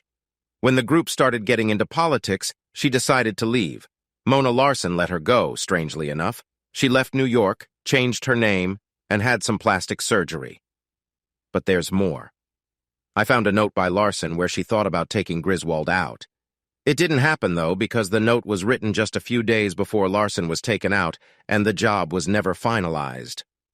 "Very interesting," I said. "I thought so too," Ron said. "She may have quit the group, but she never gave up on the idea of punishing cheating husbands. For the last 8 years, she's been with Hempstead, handling divorce cases. So far, she's only represented women. I'm diving deep into those cases, but it seems that nearly 90% of them involve cheating." "How many cases has she handled so far?" I asked. "On average, she's taken on about 80 cases a year. Do the math. 80 cases a year for 8 years. That's 640 cases, Ron said. "More or less. There's more. I found her name linked to about 500 bank accounts across the country. I'm still looking into those, but it seems she can access about $25 million in total." "Damn," I said. "Yeah, and guess what? Those accounts were set up by her for the women she's represented. Samantha has one, set up when she divorced her first husband." "Have you given this information to the district attorney?" I asked. "Yes, I just got off the phone with him. Our own DIU will be looking into it as well." "DIU? Oh, right, that was set up after you left. Divorce Investigation Unit. Your old buddy Ray Ochoa runs it. I expect you might be getting a visit from one of his people in a day or two." "Thanks for the heads up," I said. This actually explained a lot. I couldn't help but wonder what the DA would do with this information. "Is there anything else?" "Not at the moment," Ron replied. "I'm still gathering and sorting data. It could take a while to piece this all together. She's had 8 years to set this up." "There's something I don't understand, though," I told Ron. "Why didn't Larson use the old poison trick on her? Isn't that how she always handled loose ends?" "Yes, it was, at least toward the end. However, Griswold left the group before Larson started using that widely, so she never got implanted, or at least that's what I gathered from Witherspoon's notes." "Do you think Samantha knew about Cartwright's history?" I asked. "I doubt it, Mike, but I'm pretty sure she knew what Cartwright is currently doing. She had to. You're probably right. Anything else? I feel I'm just scratching the surface here, Mike.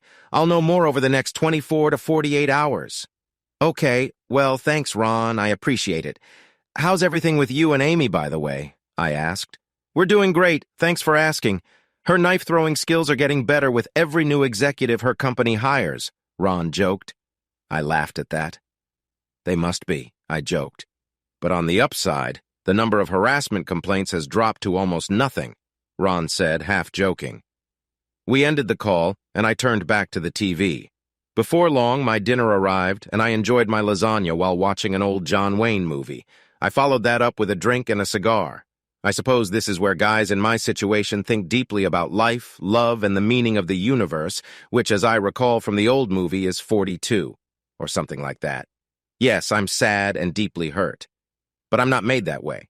I'm usually a straightforward person. So here's what happened. Samantha cheated on me. Then she tried to make me look like the bad guy.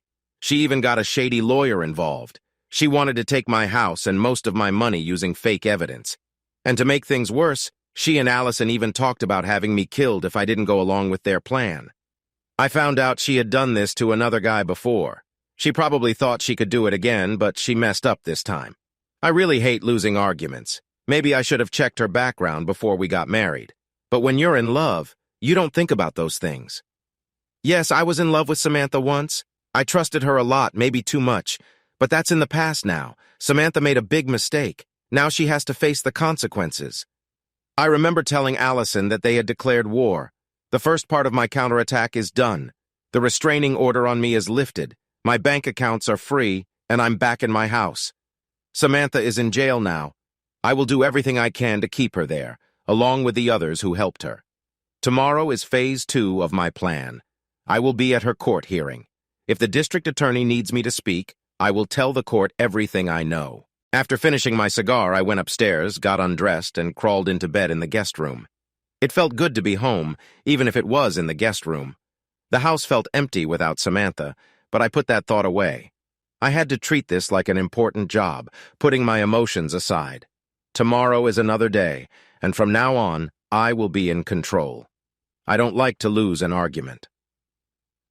The next morning, I got up, got ready, and had some coffee before heading to the courthouse. I wanted to see the 3 people when they came into the courtroom. I was surprised to see Alice, my lawyer, there. "How are you holding up, Mike?" she asked. "Better now that I'm back in my own house." "That's good to hear. I wanted to be here to support you," Alice said. "Thank you," I said with a smile. The double doors opened and a line of people in orange jumpsuits walked in. Allison, Samantha, and Alan were among them, and they didn't look happy. Tough luck, I thought. Samantha looked tired, and Allison didn't look much better. "All rise," the large guard commanded. We stood up as Judge Wilfred T. Stone entered the courtroom. He nodded and sat down, signaling the guard. "Be seated," he ordered. Judge Stone started at one end of the line. He was tough on the people in orange. It seemed like he never granted bail. Before he reached Samantha and her friends, a well-dressed man and a woman I hadn't seen in years entered the courtroom and went to talk with the district attorney. I knew the man, U.S. Attorney Ronald Sharp. I had worked with him in the past. The woman was Julie Bascom, who worked at the Denver office of a special task force when I was on active duty. She was a smart and capable person. Julie walked over to me with a smile, and I couldn't help but smile back. "Mike, it's good to see you," Julie said. "I'm Special Agent Julie Bascom, HFSTF, she said, showing her ID. "I'm with the Divorce Investigation Unit. Can we talk for a moment?" "Sure," Alice said. We left the courtroom before the judge could order us out. Ron was still talking with the DA, who looked unhappy. "What's going on?" I asked Julie. "There have been some new developments," Julie said. "The federal agents are taking over the case against Allison Cartwright, Alan Williams, and your wife." "So this is a task force issue now?" I asked. "Not entirely," Julie said. "The FBI and some other agencies are involved, but we also have a role in it. I talked to Ron Wiseman earlier, and he said there was nothing for the task force. What changed?" I asked, confused. "He found some troubling things after you spoke." "He gave them to us, and we found more. You can guess what happened next." It turns out Allison was running a small version of an old scam, and Samantha was helping her. "Wow! What was Williams' role? I asked. He mostly arranged for the people to do the dirty work, Julie said. So what happens now? Alice asked. Federal marshals are ready to take all three of them into custody. They will be taken to D.C. while a federal grand jury looks at the charges, Julie said. What are they being charged with? I asked. A lot of serious charges. Racketeering, extortion, money laundering, several conspiracy charges, including planning to murder you. But the biggest charge is murder. It seems Allison had some uncooperative people killed, Julie explained. And from what we can tell, Samantha knew everything about it.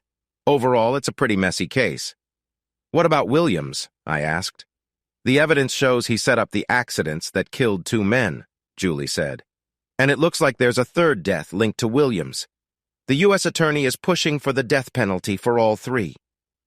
Is there a way to see Mrs. Jacobs before they're taken away? Alice asked. I need to give her divorce papers. I'll try to arrange it, Julie said before turning to me. I don't need to return to Fort Apache for a couple of days, Mike. Do you think we could maybe spend some time together? I understood what she meant. We'd enjoyed each other's company before, even though our job had strict rules about dating. I think I owe you a dinner, I said. Yes, you do, Julie said with a slight smile. How about tonight? Luigi's? They make great lasagna, I suggested. And after all this time, you still remember I love lasagna? She asked. Of course, I said. Julie smiled and wrote something on the back of her business card before handing it to me. Here's my personal cell number and where I'm staying. How does 6:30 p.m. sound? I'll be there, I said, putting the card in my pocket. We should go back inside, Alice said. We returned to the courtroom and saw Ron, the district attorney, and the defense lawyer talking to the judge. We took our seats again, while Julie went to talk quietly with the 2 large federal marshals. They listened, shrugged, and nodded. I talked to the marshals. They said you can meet with Julie for a few minutes before they're taken away, Julie whispered when she returned. I thanked her just as the judge finished speaking with the lawyers. Detainees Jacobs, Cartwright, and Williams. You are ordered to surrender to federal marshals. They will take you to Washington, D.C., where you will stay until a federal grand jury completes its investigation, Judge Stone said. He nodded, and the bailiff unshackled the 3 conspirators. The marshals cuffed them and led them away, nodding at Julie. Let's go, Julie said, standing up. Alice and I followed and met the marshals outside a small room behind the courtroom. You have 5 minutes, one of the marshals said. Allison and Alan looked at the floor, hands cuffed behind their backs. That's enough, Alice said. Thank you. We stepped inside and saw Samantha sitting at a table, her hands cuffed to a metal bar on the table. One of her co-workers from Hempstead sat next to her. Samantha looked up as we entered. Hello, Samantha, I said. Enjoying your little adventure? Shut up, Samantha said quietly. I chuckled. Not today, Samantha. Not ever again, I said. What do you want? Asked the man next to her. You must be her lawyer, Alice said. Yes, John Ashcroft, Hempstead Law Group. Well, Mr. Ashcroft, I'm Alice Hawkins, Mr. Jacobs' lawyer, and I'm here to give your client divorce papers. Do what you came to do, John said. Alice turned to Samantha and dropped the papers on the table. Samantha Jacobs, you have been served, Alice said. Yeah, whatever, Samantha said. John picked up the papers and looked through them. This is my client's response to the false and unfair petition your client served on him. It was based on lies by an unethical lawyer now facing multiple charges, including extortion and conspiracy to commit murder. I have asked the court to reject her petition. Your client should sign the papers now. Everything follows the prenup she signed before the marriage. She also needs to return money she stole from the joint account. Here's a copy of the order asking for the money back if you haven't seen it already. With that, she dropped another paper on the table, which John picked up and read. Mrs. Jacobs gave me power of attorney over her affairs, so I will handle this quickly, Miss Hawkins. Is there anything else? Yes, I said, looking at Samantha. Why, Sam? What happened? Samantha looked at me, almost unrecognizable from the woman I married. She shrugged. Because I could, she said. So what? So what? Is that all you have to say after all the years we were together? Yeah, Samantha said flatly. I guess so. I nodded as her words hit me. Whatever love I once had for her was completely gone now. Her lawyer spoke up. "We're done here, Mr. Jacobs. My client has nothing more to say," he said. "You know she's facing the death penalty?" I asked him. "Yes, I'm aware," John said. I looked at Samantha and saw a smirk as if she didn't care. "Fine," I thought. "Neither do I." "Good luck," I said, signaling Alice to leave. We stepped into the hallway, and I came face to face with Allison, who was also smirking. "What's so funny?" I asked her. She snorted before speaking. "Just wait, Mike Jacobs. A new way is coming. When the sisterhood takes power, there'll be no place for old-timers like you," she sneered. I looked at Julie, who also caught Allison's message. "Well, from where I stand, it looks like there'll be no place for you either," Julie said. "I told you before I don't like to lose an argument," I said firmly. The door opened and Samantha came back with her lawyer and another marshal. John handed the divorce papers to Alice. "They're signed," he said softly. The marshal saw her sign, and I've notarized the papers. "File them and get me a copy, please." "Consider it done," Alice said as she looked over the papers. "Thank you." She put the documents in her case, and we each went our own way. Alice filed the documents, and Julie went back to the courtroom to meet Ron, reminding me about our dinner date first. I left the courthouse and got a burger. After eating, I stopped at a store and ordered a new mattress that could be adjusted. When I got home, I called Pop to tell him what happened.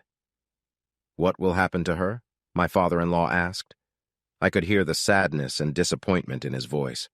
No matter what Samantha had done, I liked and respected him. He deserved to know the truth, though I worried it might be too much for him. "It's all right. I can handle it, whatever it is." "The U.S. attorney wants the death penalty," I said. I heard Pop sniff as he tried to stay calm. "Do you think they will get it?" Pop asked, his voice shaking. "I don't know. I haven't seen the evidence, but what I've heard doesn't look good."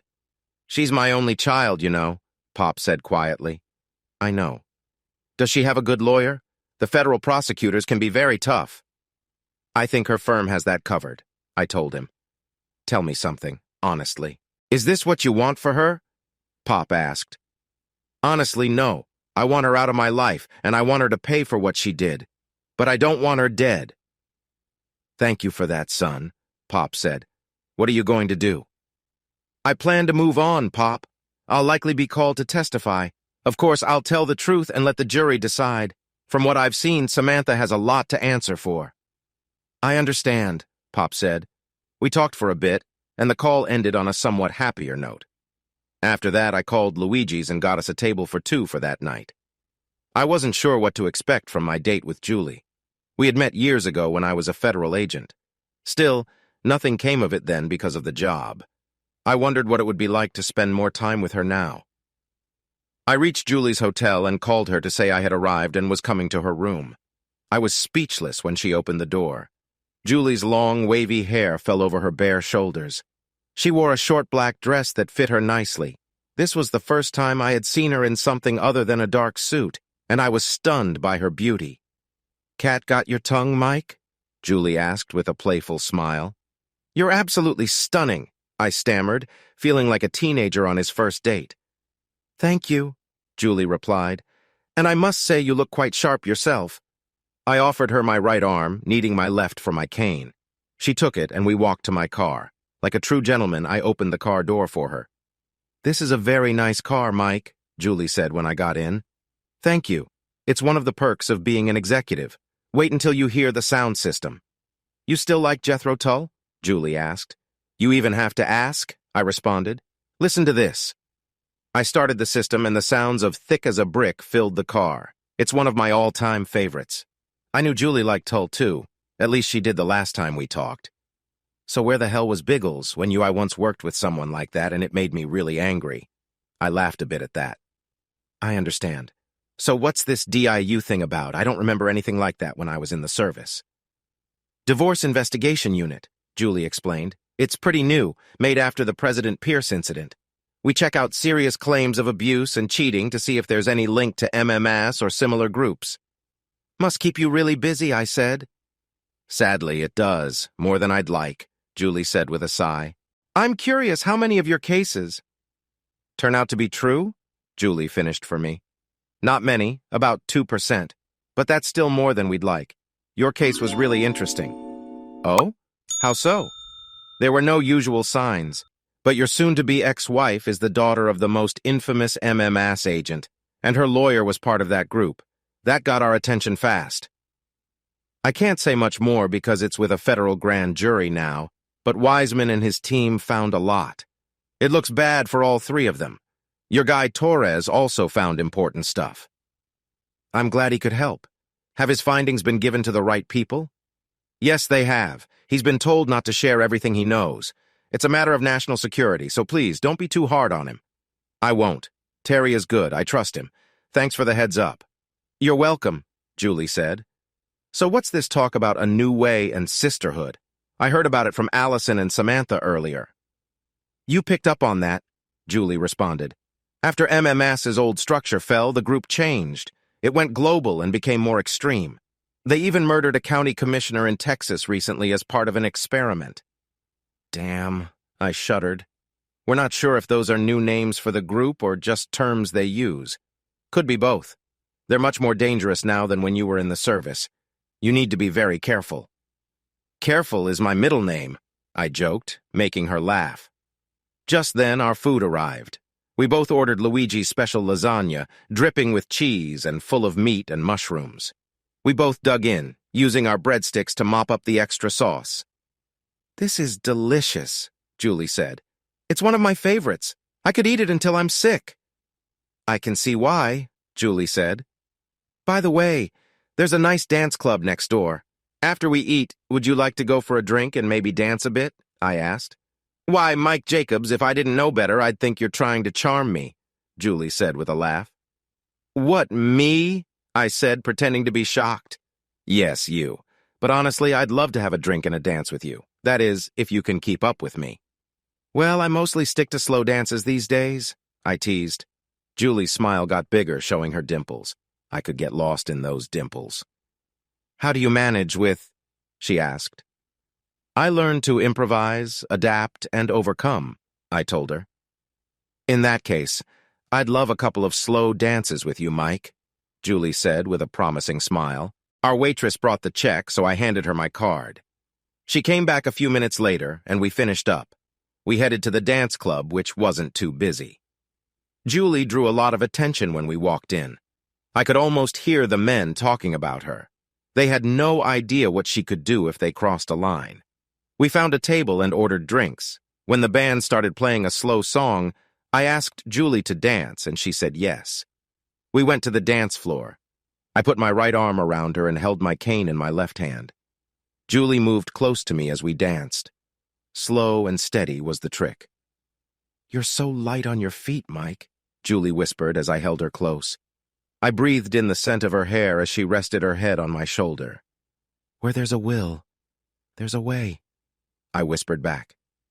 We danced through 2 slow songs and then went back to our table. That was nice, Julie said quietly.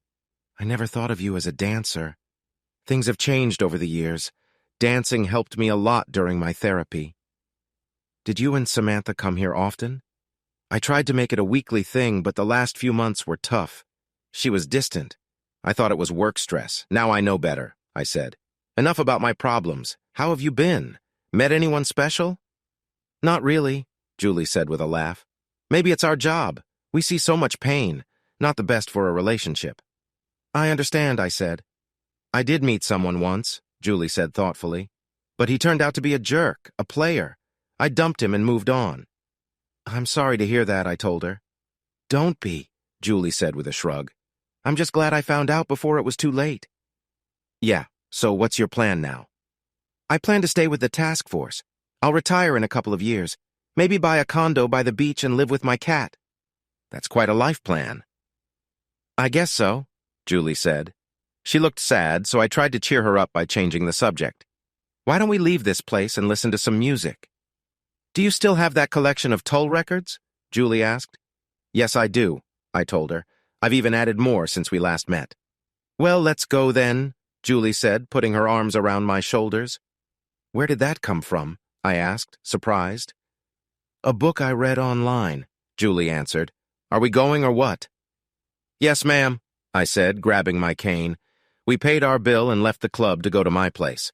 Once there, I showed Julie around and stopped in my office where I kept my Tull vinyl records. I let Julie pick an album, and she chose A Passion Play. I turned on my stereo and played the record. We moved to the living room as music filled the house. I poured us some wine, and we sat on the couch, listening. When side one finished, I flipped the album to side two. Julie laughed a lot at the story of the hare who lost his spectacles. "What's so funny?" I asked as the story played. "I don't know, but it always makes me laugh," Julie said. She set down her wine glass and turned to me. She unbuttoned my shirt and ran her hand over my chest while looking into my eyes. "Mike, did you ever wonder?" She stopped talking because we started kissing. It was the most intense kiss I had ever experienced. When we finally stopped, she was straddling my legs and kissing me again. "Yes, many times," I whispered. She hugged my neck and kissed me again. Things moved quickly, and soon we were holding each other closely on the couch. "I think the song is about finished," Julie said after a while. I listened and realized she was right. There was a rush along the Fulham Road into the ever-passion play. "I guess this is our song now?" I asked. Julie smiled. "Yes, our song," she said. "Want to play another album?" "Sure," I said as she kissed my face. She got off my lap, and I stood up with my cane's help. I switched A Passion Play with Live Bursting Out and went back to the couch. Julie noticed the scar on my thigh. "You okay?" I asked. "Yeah, it's just... I've never seen your scar before. It's worse than I thought." "It's better now," I said. "If it bothers you, I can put my trousers back on." "No, don't," Julie said. "It's part of you. I don't mind. I have a few scars, too." I thought Julie looked perfect, but then I noticed some faint lines on her torso. "This happened in Seattle, a knife fight. You should see the other person. Does it bother you?" "Not at all," I told her. "You're perfect just as you are." I hesitated for a moment before asking, "Would you like to stay the night?" Her smile lit up the room. "I thought you'd never ask," Julie said, hugging me. We went upstairs, leaving our clothes in the living room.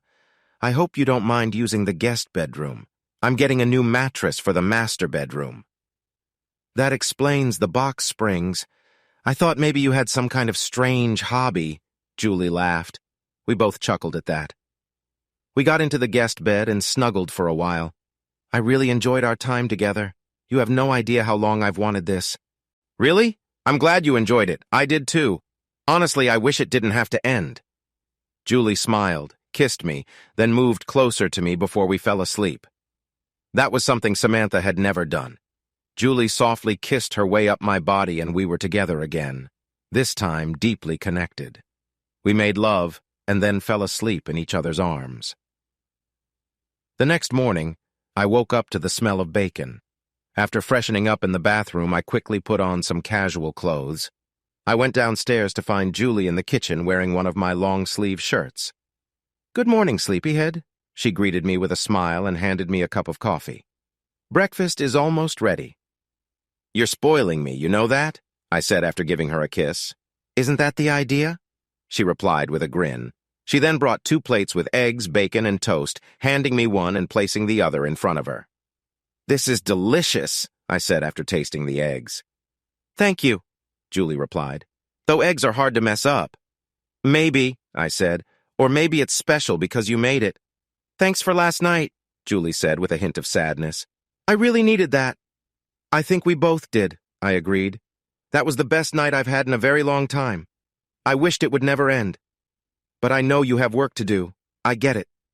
"Yes, work's calling, but Fort Apache isn't that far. We have weekends, and I'll be retiring in a couple of years. We'll have time to get to know each other better. What do you think?" "I'd love that," I said. "I felt a connection last night that I haven't felt in a long time. I want to make sure this isn't just a passing moment." "I feel the same," Julie said. "For what it's worth, I don't usually stay over like last night, but I've liked you for a long time. And I've liked you too. Is there something you want to say?" "I don't want to be your rebound relationship, Mike. You're just starting your divorce. It's a tough journey. Trust me, I've seen how rough it can be. But I'll be here for you whenever you need." "Thank you for that," I said, trying to sound neutral. "Let's take it slow and easy. I'll come and spend weekends with you if you want. If you need to talk, call me anytime. There's no rush, and just so you know, I don't have a boyfriend anywhere else. I thought about what Julie said for a moment before responding. All right, I said. You're welcome here anytime, and I definitely want to see you on the weekends. You know I might have to work some weekends, right? Oh, yes, I know that. No worries, I chuckled.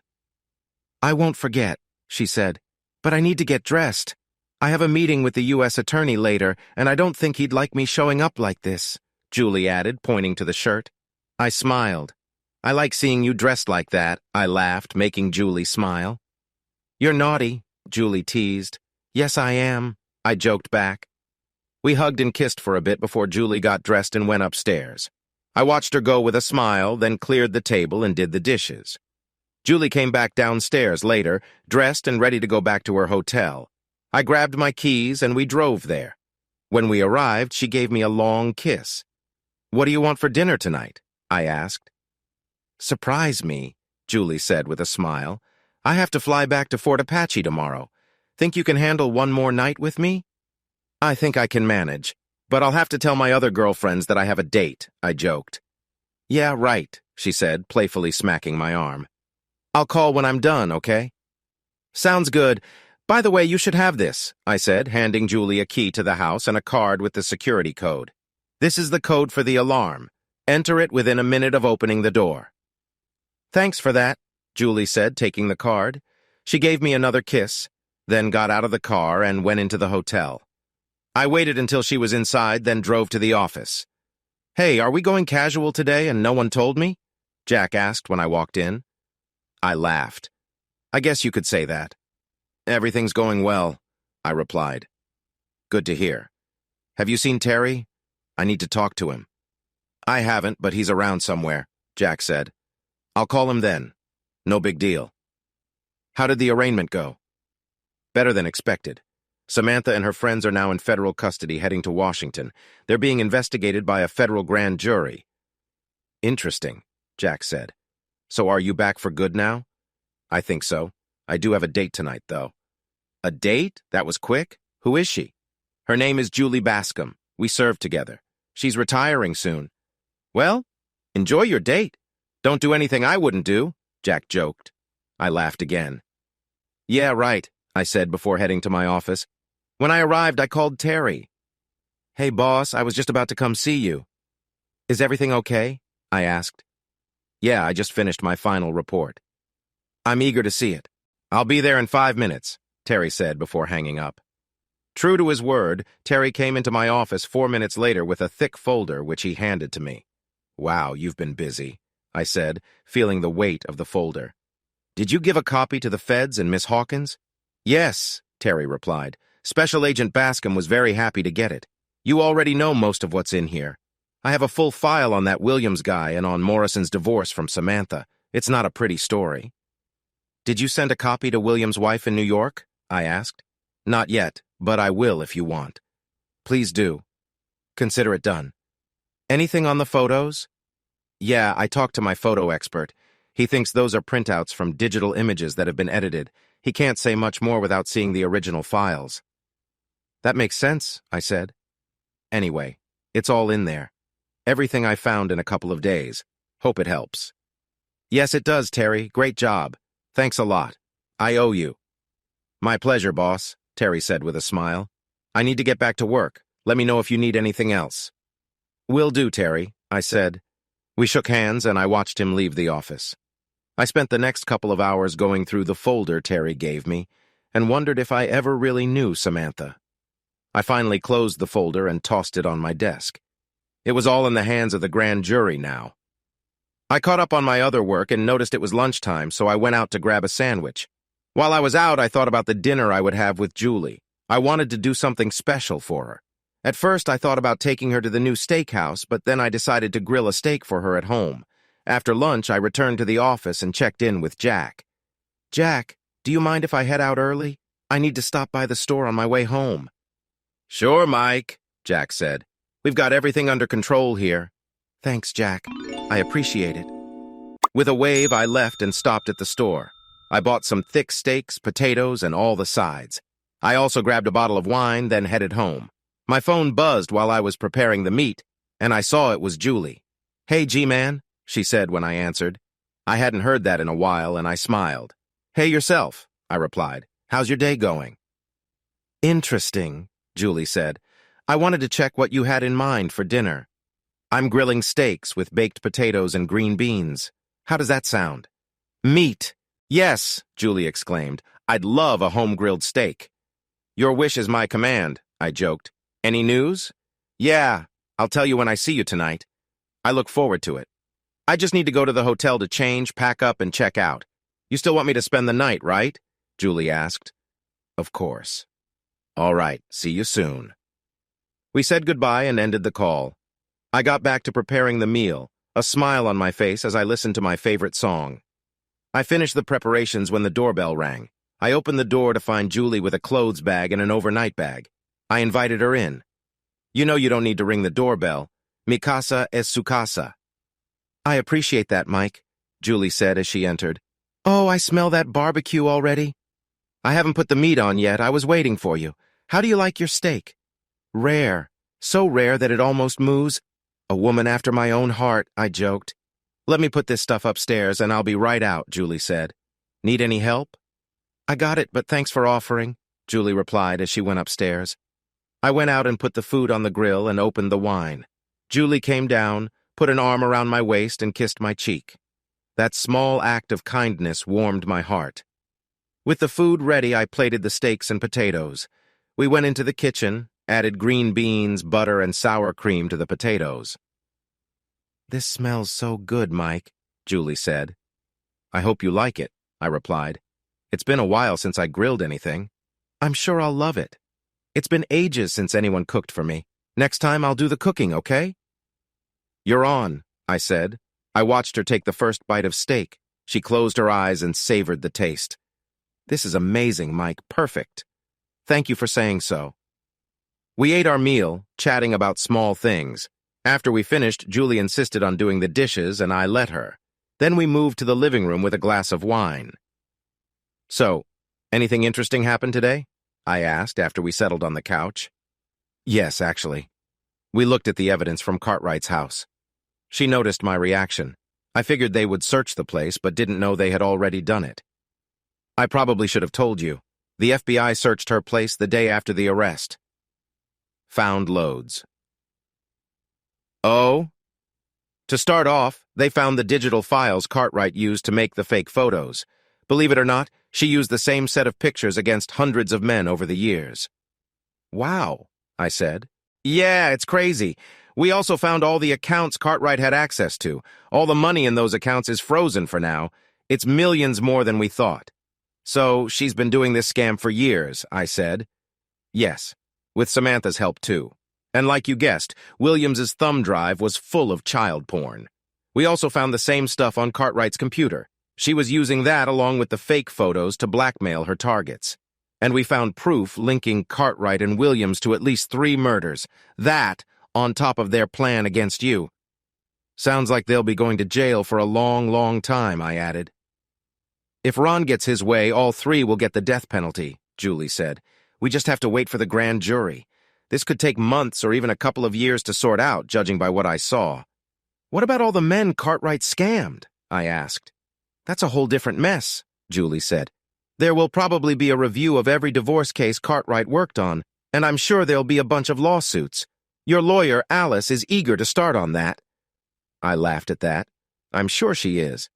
It's going to be a legal nightmare. I'd be surprised if Hempstead survives this," Julie said. "So you have a lot of work ahead of you for the next couple of years then?" I said. Julie nodded. "Yeah, Ray put me in charge, so I'll be here or at Fort Apache. I might need to go to Washington sometimes."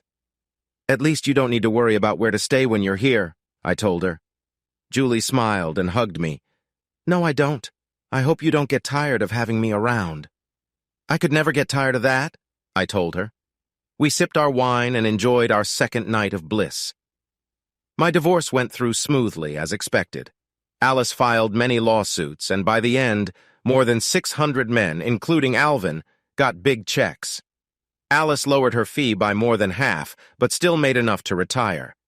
Hempstead nearly collapsed due to the bad press and other reviews, but managed to survive. As Julie said, the federal investigation took 26 months. In the end, a federal grand jury charged Samantha, Allison, and Alan with several crimes, including first-degree murder. Ron, the U.S. attorney in charge, asked for the death penalty for all three. Julie spent those 26 months going back and forth between Fort Apache, Washington, D.C., and my house. It was nice having her around, and we grew closer until I asked her to marry me a few days before Samantha's sentencing. "I thought you'd never ask," Julie said as I put the engagement ring on her finger. We celebrated together that night. Pop was happy for us, and even happier when Julie asked him to walk her down the aisle. Samantha got a chance to make a deal, a guilty plea for a life sentence. She agreed, to Pop's relief. After the deal, she told everything she knew. As a result, Allison and Alan, who lost everything in his divorce, were convicted of all charges and sentenced to death. I saw Samantha twice after she was taken to Washington. The first time was during the trial when I was a witness. She sat with her head down as I answered questions. The second time was at the sentencing. Pop and Julie came with me. Samantha looked terrible the second time. Her hair, once full and shiny, was now messy with gray streaks. She looked like she had aged 20 years, with many wrinkles on her face. She glared at me after her sentence was announced. "Happy now?" she asked angrily. "Actually, I've never been happier," I said, looking at Julie. A tear formed in Samantha's eye, then she looked down. I glanced at Allison, who looked just as worn out as Samantha. "I told you, I don't like to lose." Allison lowered her head. Smiling, I walked away to start a new chapter in my life. Hey, audience! If you liked this video and want to keep up with more thrilling stories, make sure to subscribe to Prince Cheating Tales and hit the notification bell. You don't want to miss out on our upcoming adventures. Thanks for watching, and we'll see you in the next wonderful story.